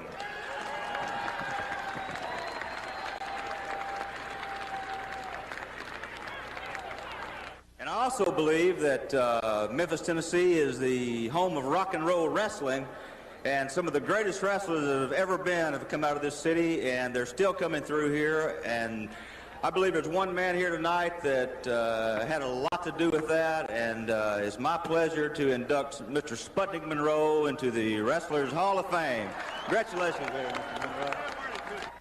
Presented to none other than Lance Russell. And I know that's not much of a surprise to you, but I think this may be. No one deserves to be in the Memphis Wrestling Hall of Fame any more than this man, Lance Russell. Thank you, Dave. And there you go, the very first. Folks, I'm talking to one particular person because I don't think you understand that. I didn't do this for big fancy graphics. I didn't do this for that. I did it for two reasons. I did it to draw money. First and foremost, I won't lie. I did it to draw money. That was my job. I love Memphis wrestling, love the tradition of Memphis wrestling. Started doing it watching wrestling in 1971. Started selling pictures in 1972. Started ring announcing in 1976. Was booking Memphis in 1989. Was the general manager of the USWA, then the owner, founder, president of Power Pro Wrestling. I do this because I think, without a doubt in the world, the best professional wrestling city in the history of the world is Memphis, Tennessee. The best wrestling television show, hosted by Lance Russell and Dave Brown, and many others, including Michael St. John and Corey Macklin and others throughout the years. But the main stables, Lance Russell and Dave Brown, is absolutely the most creative, had stars that started here, that went to every territory, and when wrestling went nation all over the world, the best wrestling territory in the world, and I thought they needed to be recognized. It was a labor of love, absolutely 100%. That's why I do this show at no money. That's why I try to, in a funny way sometimes, a serious way other times, to show you the history every single week on these shows of what Memphis wrestling is all about. There is nothing like it. There's nothing that will ever be like it. And honestly, I will talk about the fact that now I think it's over. I think that it's watered down. I think too much every week, all year long, even though I 100% think that 98% this year of the people that's passed away certainly deserved it. And I regret that while they were still alive, I wish we could have given themselves flowers. People like Brian Christopher, and I can keep on and on and on and on and on and on and on with people that deserves it. But I think we've watered it down by mixing in people that I just think it takes my enjoyment out of it. There's one guy out there that I'm talking to that knows I'm talking to. I didn't think anybody at all, and I'm not going to call names, but I think most people know who I'm talking about. I think there's nobody in the world that would ever make me not interested in the Memphis Wrestling Hall of Fame. But that's where I'm at now. That's where I'm at now, folks. However, again, it's not about the plaques. It's not about the graphics. It's about all these gentlemen that busted their butt. And this very first class, we'll get into the history of the second class in a minute. But we salute the legends of Memphis wrestling. Now, what we just saw, take about 2 or 3 minutes. Michael, running late on the time, what you just saw, and I'm assuming you've never seen the entire video of what we just saw. I don't think you've seen it before. Your thoughts of what we've seen tonight on Talking Memphis Wrestling. I haven't seen the whole thing, and hearing it and seeing it for the first time in its entirety, it's to be honest with you, I got goosebumps. I'm not going to lie to you. I got goosebumps, and at one point I had a tear in my eye because of it's, and the people that were honored in this first event, you went beyond the people that stepped inside of the squared circle and went on not only to the announcers, but to people like Guy Coffey and to people like Buddy Wayne and to people like Christine Jarrett and people that Corsica Joe, who took up tickets with him and his wife every week in, day out at the Nashville Fairgrounds Arena. And people that gave their lives to this profession and to this. And I get so riled up when people say, oh, it's not a sport. Well, I got news for you. I can name 10 other quote unquote sports that are not a sport as compared to what wrestling is. I still say it's a sport. I still think that the environment of the people that are involved, even back then, there was a cardinal rule. And I was watching this. I was thinking about this, Randy. There was an old cardinal rule back then that when you were in a wrestling match, your number one job was to take care of your opponent. Was that not the case? Absolutely, 100%. And now with so many people getting injured and hurt and put in the hospital and then their careers lost, whatever happened to that? We talk about selling. We talk about heat. Whatever happened about taking care of the people that are taking care of your livelihood? I mean, it's lost. It's absolutely lost. But those were great. That's a great video, and those were great people. Absolutely. Doing a run-in as we're in the latter half of this show as we're playing tribute to the Memphis Wrestling Hall of Fame Monday Night Memories. Real quick, want to bring in to the show Chris Ellis is sick. Pat Trammell's not. He's in the house. Welcome to the show, Pat Trammell. Thank you. Just wanted to pop in real quick, say hello, introduce you to my brother Gary. He's over. Michael, longtime fan, listened on Kicks 106 at night, but just wanted to say hello and sorry we missed the show, but I know it's been a great one. Hey, Michael. Welcome to Talk to Memphis Wrestling. What's your brother's name? No, not Pat? Michael. It's Gary. Gary. Hey, Gary. Welcome to Pat. Talk to Memphis Wrestling. Go ahead, Michael. Pat, forgive me. I lost the bet. What can I say? What's that? Oh, yeah. Yeah, I'm still healing I'm still off Twitter. I'm in my healing period. Let's not talk about that. Oh, I was there. I suffered through it. Trust me. Well, I hope you had good seats. Well, I'll send you a picture where we sat. You'll be amazed. But I had to leave at halftime. My wife got sick. I'll have to tell you the story offline or off camera in the next day or so. Pat, you've missed, and I brought your name into it. We were doing some things earlier, and we were doing that Remember When segment that Randy does so well. And he had the card on a Monday night from Memphis, and the same night, the Birmingham card. And I think this was 71 or 72. Absolutely incredible cards. I think they've got the Birmingham card up there right now. October 4th, 1971. Go ahead and read the card, Michael. The main event, and this is why I brought your name into the conversation. The main event was no time limit, no disqualification, a special referee. Lynn Rossi and Bearcat Brown agreed to be painted yellow if they won, it did not win the tag team championship. And it was Rossi and Bearcat Brown, seconded by Kevin Sullivan, against the interns with Dr. Ken Ramey. Would that not be a main event you would pay for again today? I would pay for that main event today, and I think I've told y'all my first match is Boutwell Auditorium. My not too much older brother Gary carried me. It was Lynn Rossi and Bearcat against Tojo and Big Bill Dromo, and I will never ever ever forget that. It's pretty incredible. And on that same night, up in on the Memphis end, was the Battle of the Brutes. We had a discussion over the fact that people don't know what a brute is anymore. They think it's a men's cologne, but it was Saul Weingeroff managing Kurt and Carl von Bronner against Don and Al Green. Boy, you talk about yeah, there was not a lot of finesse in that one. And that's on the same night. Same night. Wow. Hey, Brooks. Hey, Ahmad. Gary, my friend Ahmad, says hello. Tell him hey. Oh.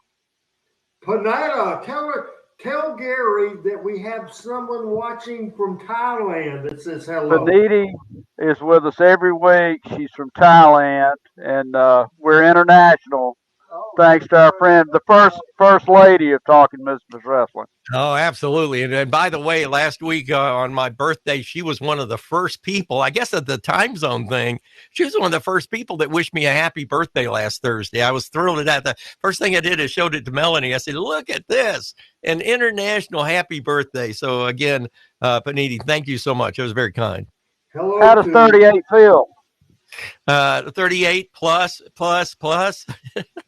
Hello to Lance Ritter. I think Lance might be watching for the very first time. We're taking a look at the Memphis Wrestling Hall of Fame, and we've talked a lot. We got in football. We spent the first 30 minutes of the show talking about college football and high school football. We've been talking about Monday night memories. We've told stories that's never been told. This has been a lot of fun. Chris Ellis is sick. He was supposed to be on here today, but Pat, I'm glad you could run in. I want to tidy up the Monday Night Memory card number 1 on March the 7th, 1994. We'll put a graphic up there. The opening match of the night was the Return of the Nightmares. Ken Wayne and Danny Davis and Skull Von Crush against the Spellbinder, King Cobra, and Jeff Gaylord. The second match was Battle of Partners, J.C. Ice versus Whoopie D, a part of Monday Night Memories. That was the second match of the night. The third match of the night was Billy Joe Travis against Coco Beware. Then a show that drew 9,000 people. The fourth match was Tommy Wildfire Rich against Handsome Jimmy Valiant. Then the Moondogs in the Monday Night Memory show against Dr. Frank and Leatherface, a tribute from the past. Then a huge 6-man tag team match. Jerry Law, Universal Heartthrob, Austin Idol, and Brian Christopher against the tag team of Eddie and Doug Gilbert and their partner, former NWA World Heavyweight Champion, and famously said, my GDI. Terry Funk was in there, as it was Lawler, Idol, and Brian Christopher against Terry Funk and the Gilberts. Then the final match won by Jerry Lawler, a 10-man tag or 10-man elimination, best of Memphis match. Jerry Lawler, Jimmy Valiant, Brian Christopher, Austin Idol, Terry Funk, Tommy Rich, Moon Dog Spot, both Gilberts, and Coco Beware. It was on March the 7th, 1994 in Memphis, Tennessee, over $30,000. It was the event that within weeks got me the booking job. Thank goodness, because here we are, Monday Night Memories at the Mid-South Coliseum in Memphis, Tennessee. So now, since you're probably just here for a second, Pat, your thoughts on that card? Well, my question is, were the Gilberts the heels with Funk? Yes. Okay. So Austin Idol was the babyface with Lawler and Brian Christopher. Yes. Okay. Okay. I mean, the heel is not where the Gilberts generally lived, right?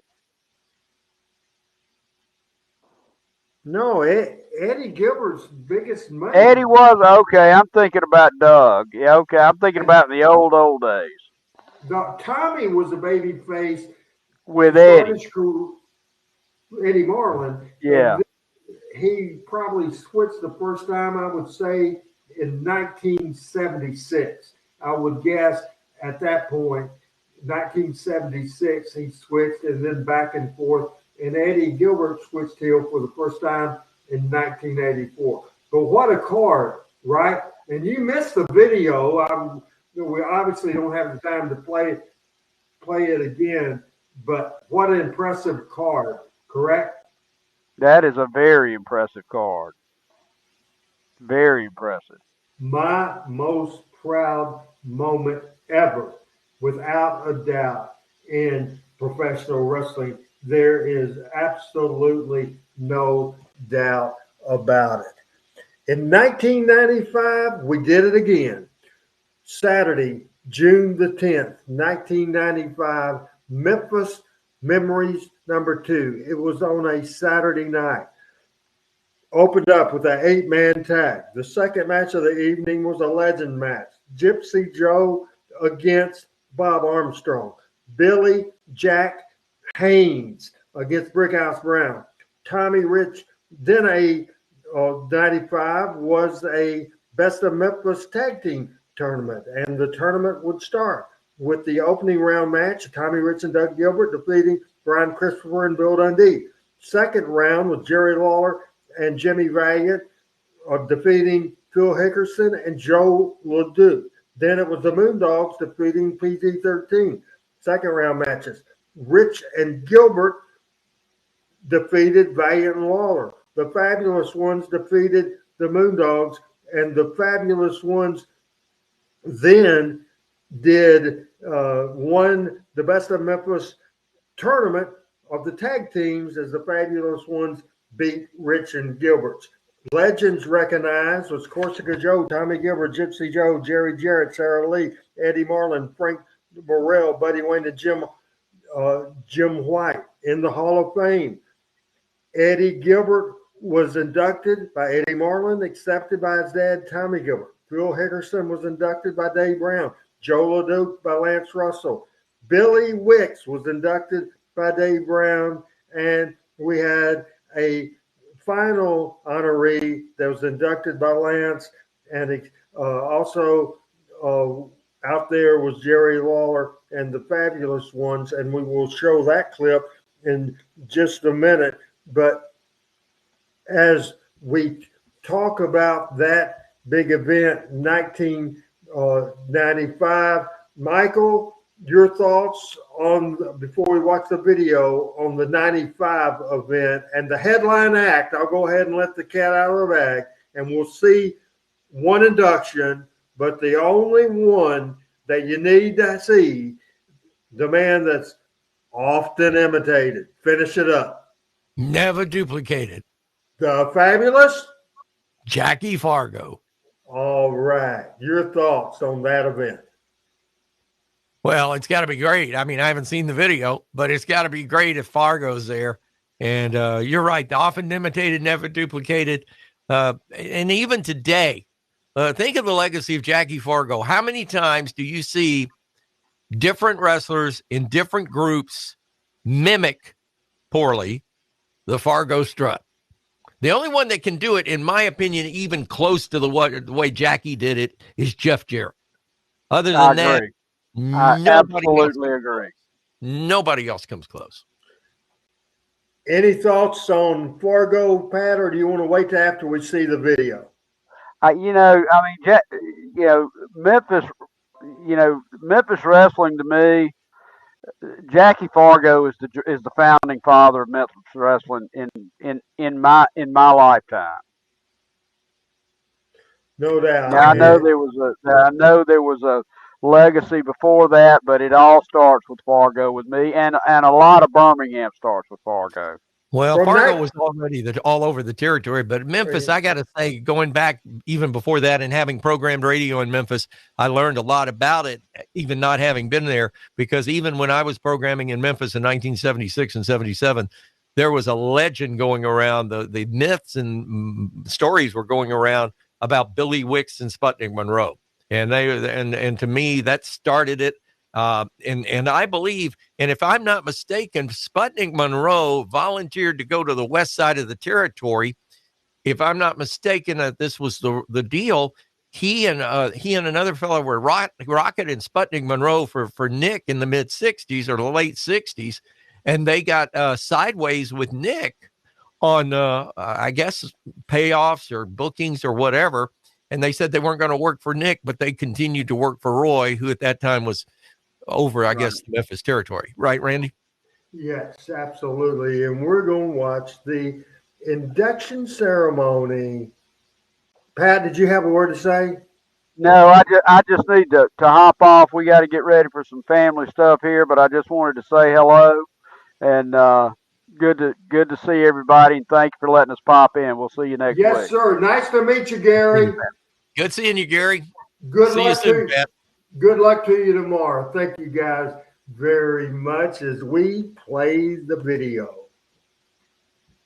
Or we'll attempt to play the video. The fabulous Jackie Fargo.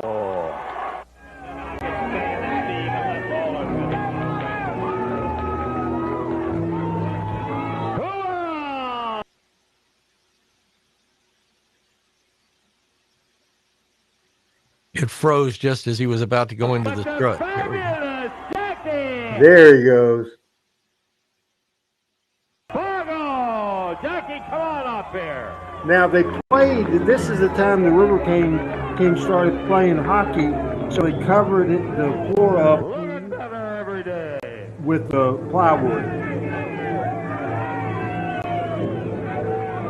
Congratulations! He's going to take them all on. See, the charisma is still there, Michael. No doubt about it. And he looked great there. And I got to say, he's probably, what, 75 at that point? Inductee and our honoree tonight, the fabulous Jackie Fargo. Jackie! I really can't think of when he was born. I'll research it. As we're having video problems, we're going to stick with it, folks. I didn't think I'd ever be lost for words, but I sure as hell am tonight. Close your mouth. Close your mouth. Hold it mic close. Real close. I love you very much, and I thank you all.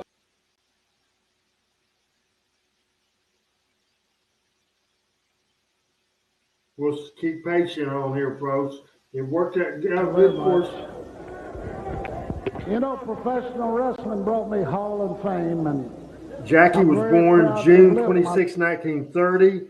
He passed away 2013 at 82. This event was in June of 95. Life as a He was born wrestler. in 1930. This event was 95. So he would have been 65 here. Family, Judy is with 65 years old. Yes, sir. me tonight. My daughter Brandy and Charlotte, and my little Jennifer. I feel like I'm the luckiest man that ever lived to be a professional wrestler. And I owe it to you, to everyone in this arena, to my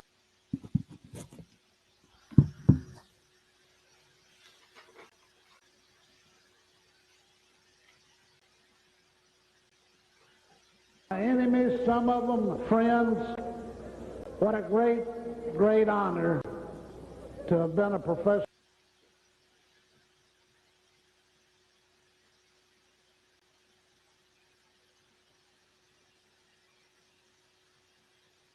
wrestler.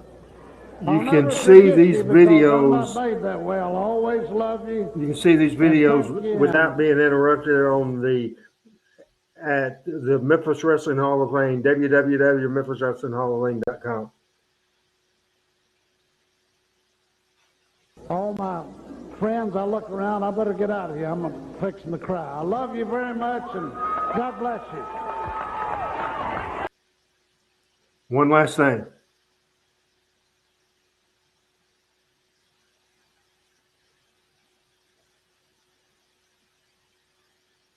One last shot for the fans of Memphis, Tennessee.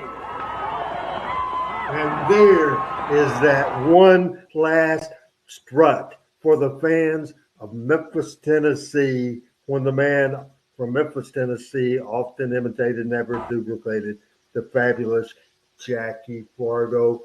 Thoughts on that, Michael? You know, Jackie, as he got older, and he was always a tender-hearted person. I witnessed Jackie one time with a young lady who had her son who was in need of care 100% and was in a wheelchair at the Fairgrounds Arena. And he stopped what he was doing and went over and had a picture made, knelt down on one knee, put his arm around the little boy and had a picture made right there in the spot. And I'm sure Randy West remembers that night as well. And, he said it all. He said he was the luckiest man alive to be blessed with being in the world of professional wrestling. And it wasn't only the characters and the people that are involved, but it was their passion that made them so special and special to us today, looking back on them. And I don't know, I really don't, I won't be around to see it, but 30 years or 40 years from now, when people look back on a show like this that's talking about the wrestling that is happening today in the world, if they will feel the same emotions or get the same passion as we do when we see something like that. And it's moving. Absolutely. It is just moving. I've had a lot of questions throughout the years. Here's the plan. Certainly, when I did this show in 94, I had no idea that by 96, there would be no more wrestling at the Mid-South Coliseum. By 1997, there would be no USWA at all. Didn't know. However, I do have a regret because in 1994, big success. 95 was a success. 96 was when the Monday Night Wars was going on and Memphis had collapsed. And I just couldn't justify the money that would take to do a card. So I decided in 1996 not to do a memory show. Decided that. I did in 95, I did a Louisville type of memory show and the Memphis show. And then 96, we didn't do anything. Then the USWA was gone. In 1998, it entered my mind a couple of times to do it, 98 to 2001 for Power Pro, but just didn't do it. I regret that we went from 1995 until 2017 without another event. It's made not for internet of inductions. It's made for a live in person.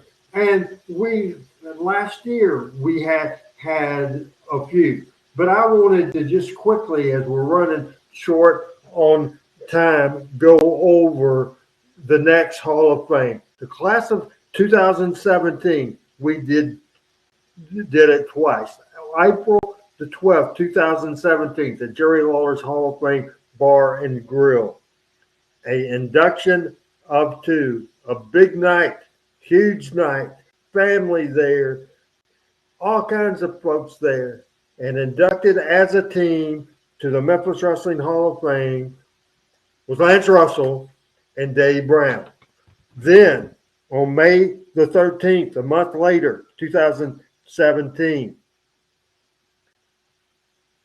another event at Jerry Lawler's Hall of Fame Bar and Grill.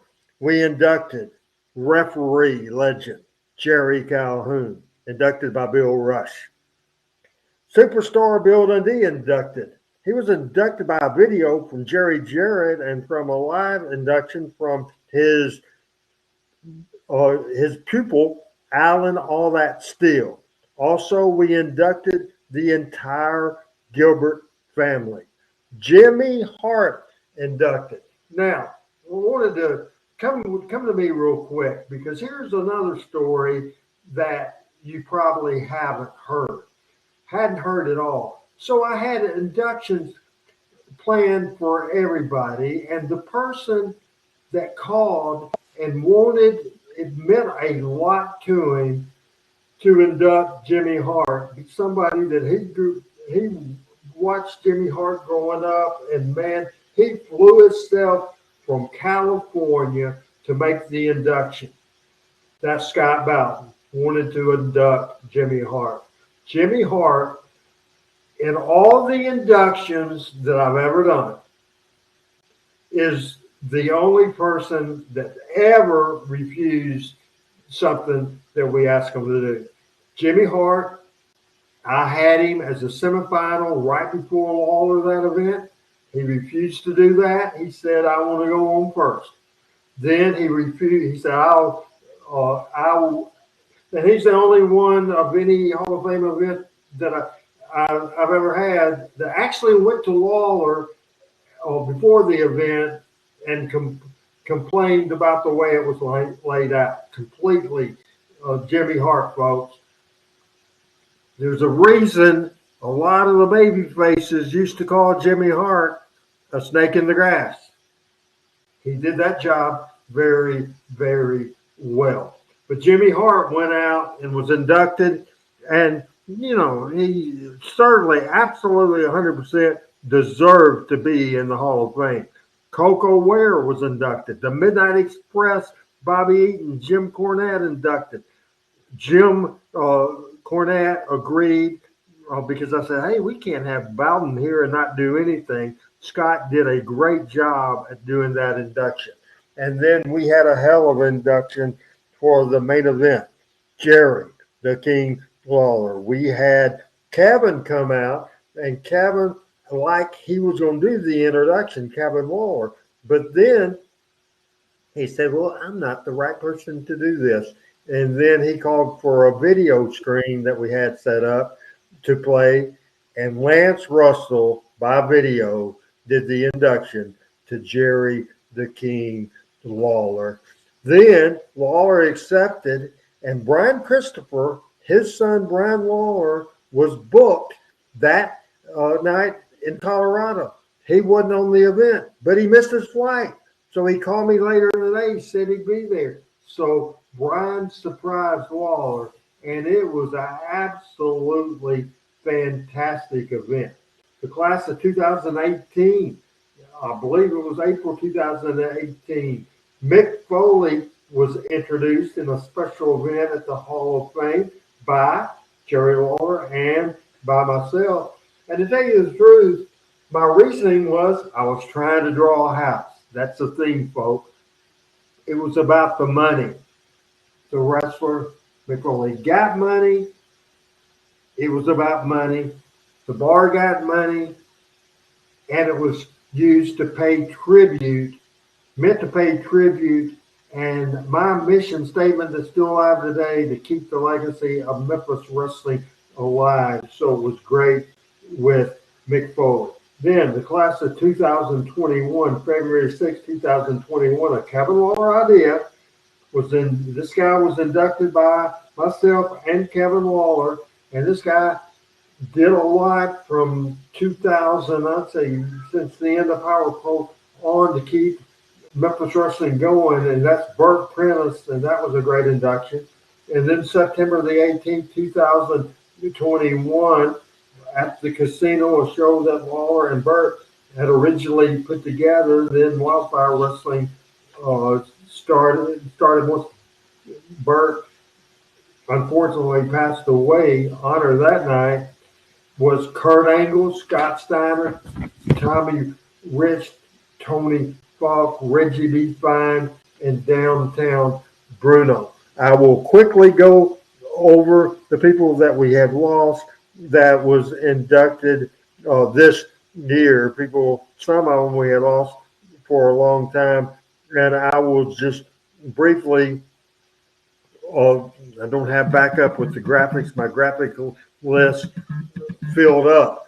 But Brian Christopher, Tracy Smothers, Rocky Johnson, Kamala, Brickhouse Brown, Corey Macklin, The Dream Machine, A Celebrity Wing, and Adam West, Buddy Landell, Scott Hall, Billy Joe Trappist, Andy Kaufman, Jim Neidhart, Rick Rude, Randy Savage, Scott Bowden, Christine Jarrett, Candy Devine, Cherry Martell, Luna, Tommy Giver, Paul Morton, Buddy Wayne, Bob Armstrong, Bam Bam Bigelow, Road Warriors, Eddie Gibbard, JYD, Celebrity Wing, San Diego Chicken, Plowboy Frazier, King Kong Bundy, Mabel, Yokozuna, Nick Bonkwinkle, Kurt Henning, Leon Spinks, Ricky Gibson, Killer Carl Croop, Tongola and Stomper, and last week was Ox Baker.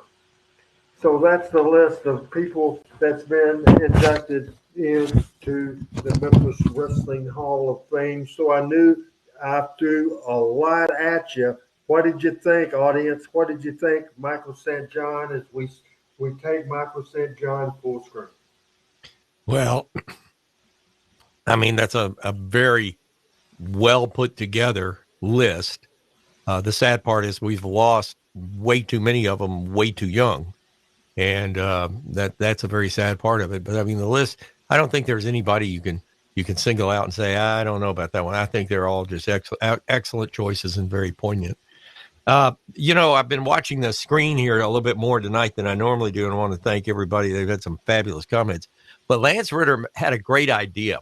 And Randy, we ought to get Pat in to get involved in this and think about this. We ought to do a series of professional Memphis wrestling trading cards. You know, trading cards are a hot thing. I've been a baseball card collector myself since 1957, and have quite an extensive card collection of Topps baseball cards that are number one insured and number two in a vault. And you know, I don't think anybody ever did. I mean, they've done a lot of tributes to Memphis wrestling, but I don't think anybody ever did a trading card. So I actually think that's a great idea. Also, while we were going down that list, if I might, Randy, I got a note from Vice TV that wrestling historian and personality Jim Cornette has an inside look at the most publicized wrestling rivalry, Andy Kaufman versus Jerry Lawler, tonight. He'll break down as his ringside photographer tells the story. And Tales from the Territory starts in about 5 minutes on the Vice Network. And if you watch the Vice Network, if you have, I'm not sure the number on Dish Network, but I do know that the number on DirecTV, if you have DirecTV, is channel 271. But getting back to that Hall of Fame list, I mean, Randy, the only thing I have to ask is I would hope that somewhere, someday, and maybe the FedEx Forum is the place to do it, maybe the Cook Convention Center or somewhere in Memphis in a prominent place, that plaques of all these inductees be on display, and perhaps maybe even a story about each one of them, or a quick synopsis, a biography of each one of them. I think a lot of people in the wrestling world today, all over the world, would be interesting. You know, Graceland is a fabulous destination in Memphis when people come to Memphis, and for the sports and the Memphis Blues and the music and all that. What a great idea it would be for one more stop on a Memphis pilgrimage to be the Memphis Wrestling Hall of Fame. I'd love to see that come together. There's no doubt. I'm doing some research real quick before little instructions I want Adam to have. I'll call for it, but to have the breaking news ready. And Michael, just final words as I'm doing my research today. I'm doing research on the breaking news. Just give me some time. Okay, absolutely. First of all, Scott's Art has volunteered. He said he'd love to draw some custom Memphis wrestling cards. That's a great idea. But also some classic pictures of Memphis wrestling. And I think and I'll be honest with you, I think the person that has that vault best restored is Jimmy Cornette. And on Cornette's Collectibles, I'm sure if we were to come out with a trading card set of Memphis wrestling, and maybe we do a set this year and next year come out with another set and then make it an annual thing. But I'll bet you that that Jimmy Cornette would love to be a part of that. And his Cornette's Collectibles it's like a museum when you go online and look at it. And absolutely. I want to say something too. And we mentioned Jimmy earlier in the show and about the stuff he did for Tales of the Territory. I compare Jimmy Cornette in the wrestling podcast and talk show world to Bob Costas. He is wrestling's Bob Costas. And all of you baseball fans know that Bob Costas is probably the most knowledgeable baseball critic or writer or TV personality, radio personality that we have left with us in the world today. And I know he's been under some heat lately because he did the TV side of the Yankees series with Cleveland just that ended this afternoon. And I thought he did a great job, but I'm a Bob Costas fan. But to me, Bob Costas is for baseball what Jimmy Cornette, historian, is to our sport of professional wrestling. Any suggestions for any subject you would like for us to cover next week, Michael? Hey, I think you're doing a great job. I mean, let's continue doing what we're doing, because I can tell by the people that are commenting and the numbers that are listening to this and watching this program, and then we'll watch it again, off of on-demand services. I think things are going in the right direction. So I absolutely think that we can continue talking about A, current events, and then B, dropping back and getting some of the golden memories of Memphis wrestling. And perhaps at some point we might want to take a closer look at Memphis wrestling on Channel 13 before it moved to Channel 5, because there was some unique events that occurred during the live broadcast at Channel 13 over on Highland Avenue back in the day. Now, something Michael St. John said earlier He said he refuses to never not say that professional wrestling is a sport. Here's the damn thing. So much went south. So much. I'm going to be frank here, people, and probably make some of you mad. This is when the wrestling business went downhill for people that have been in it for a long time, and it went downhill for me, and it went down for a lot of the fans.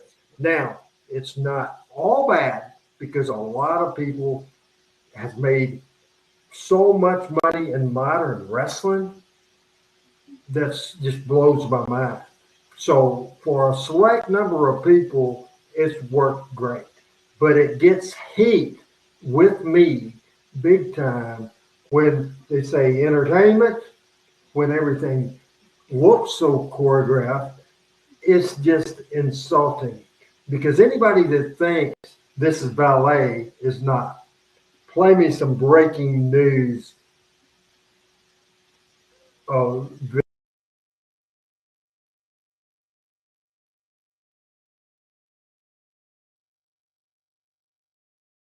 percent confirmed.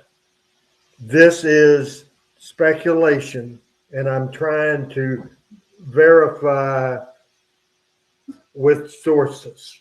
However, folks, again, I am not reporting this as fact, but certainly, again, we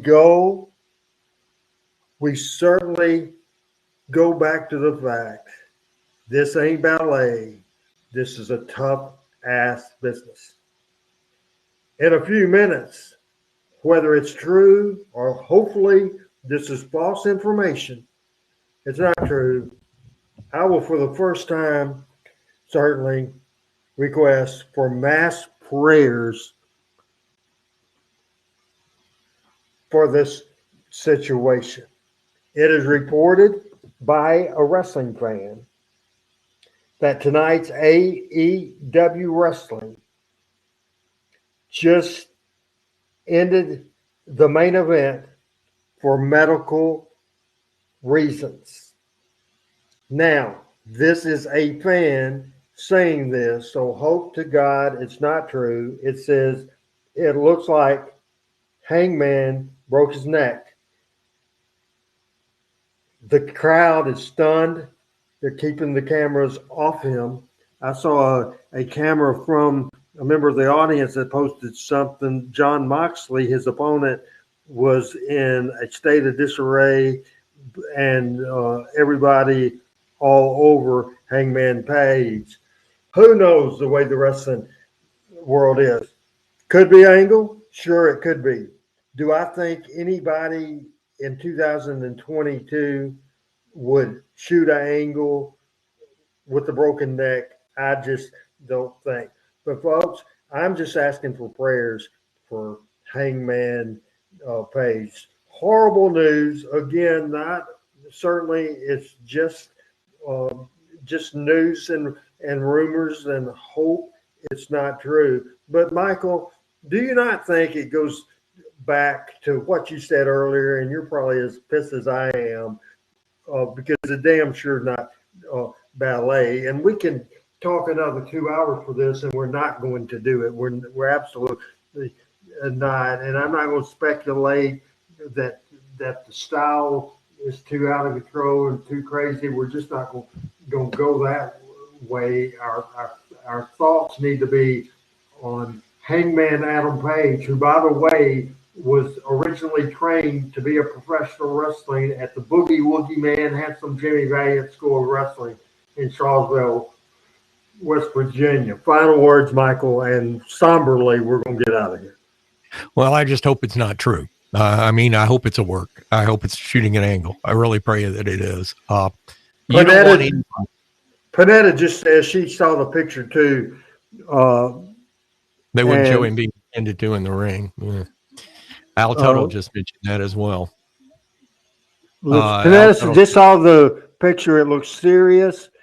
And now, unfortunately, I think it's true, Randy. They wouldn't show him being attended to the ring. Speak of how the fact that it's how dangerous. I keep saying it ain't ballet because that for such a great show and fun show, but I think it's our responsibility, Michael, me and you as pro wrestling guys, and our audience as pro wrestling fans.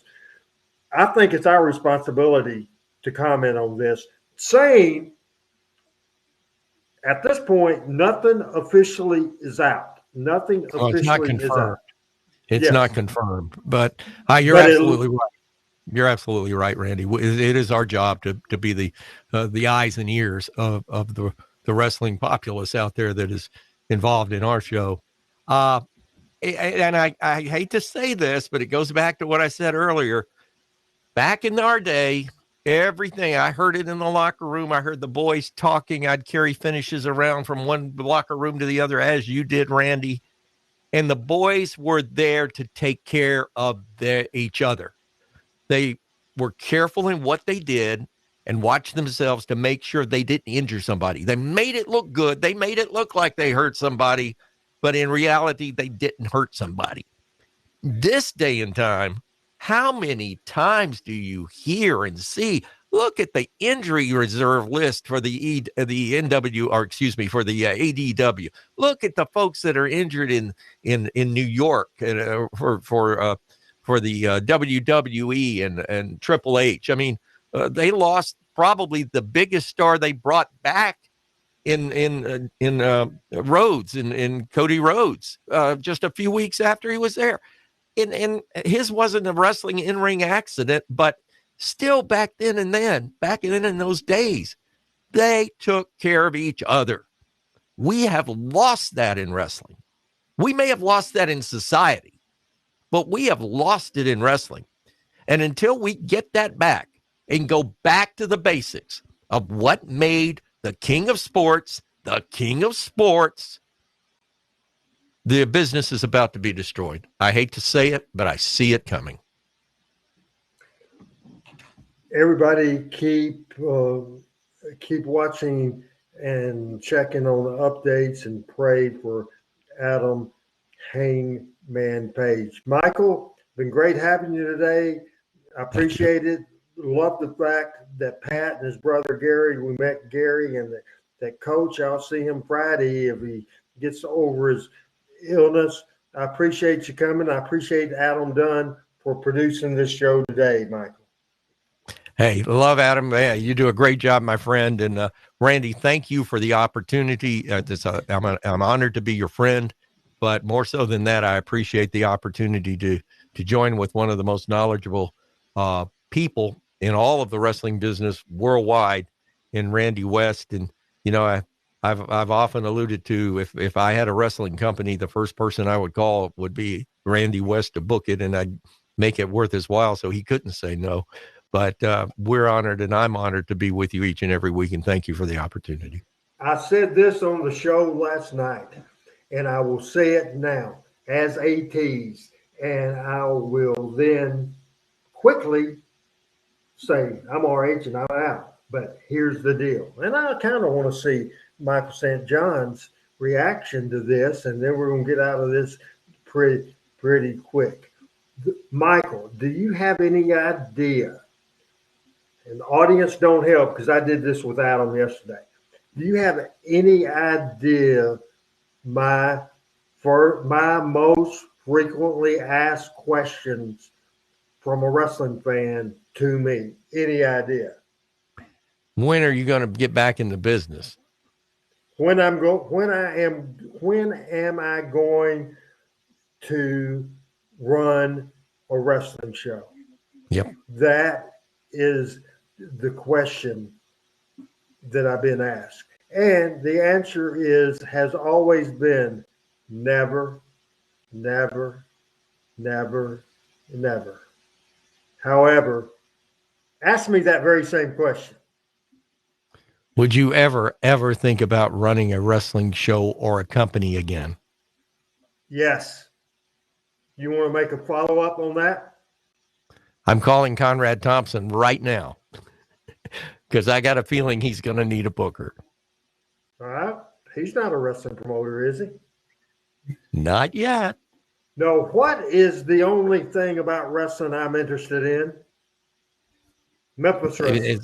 Well, Memphis wrestling, but also about putting butts in the seat and making money with a promotion and doing it the right way. So you never say never. Coming in 2023. And by the way, the one person that's listening to this to hear how much I knock him on this show, no use calling Adam Dunn or any Michael St. John or anybody else. There's one person besides me that knows the whole plan, and there is a plan, and it's on paper plan, and it's for 2023 plan, and it involves running a wrestling event along with a Hall of Fame event, and work has been done. But don't call and ask Adam Dunn what that plan is, because I have not shared that information. See, I'm taking the heat off of you, Adam. Michael, thanks a lot. Prayers for Hangman Page. I hope that's false information for everybody that makes this thing happen. This is Randy Hales. And Michael St. John and I are out. God bless all. Talking Memphis Wrestling with Randy Hill, featuring Michael St. John, Pat Tremble, and special guests.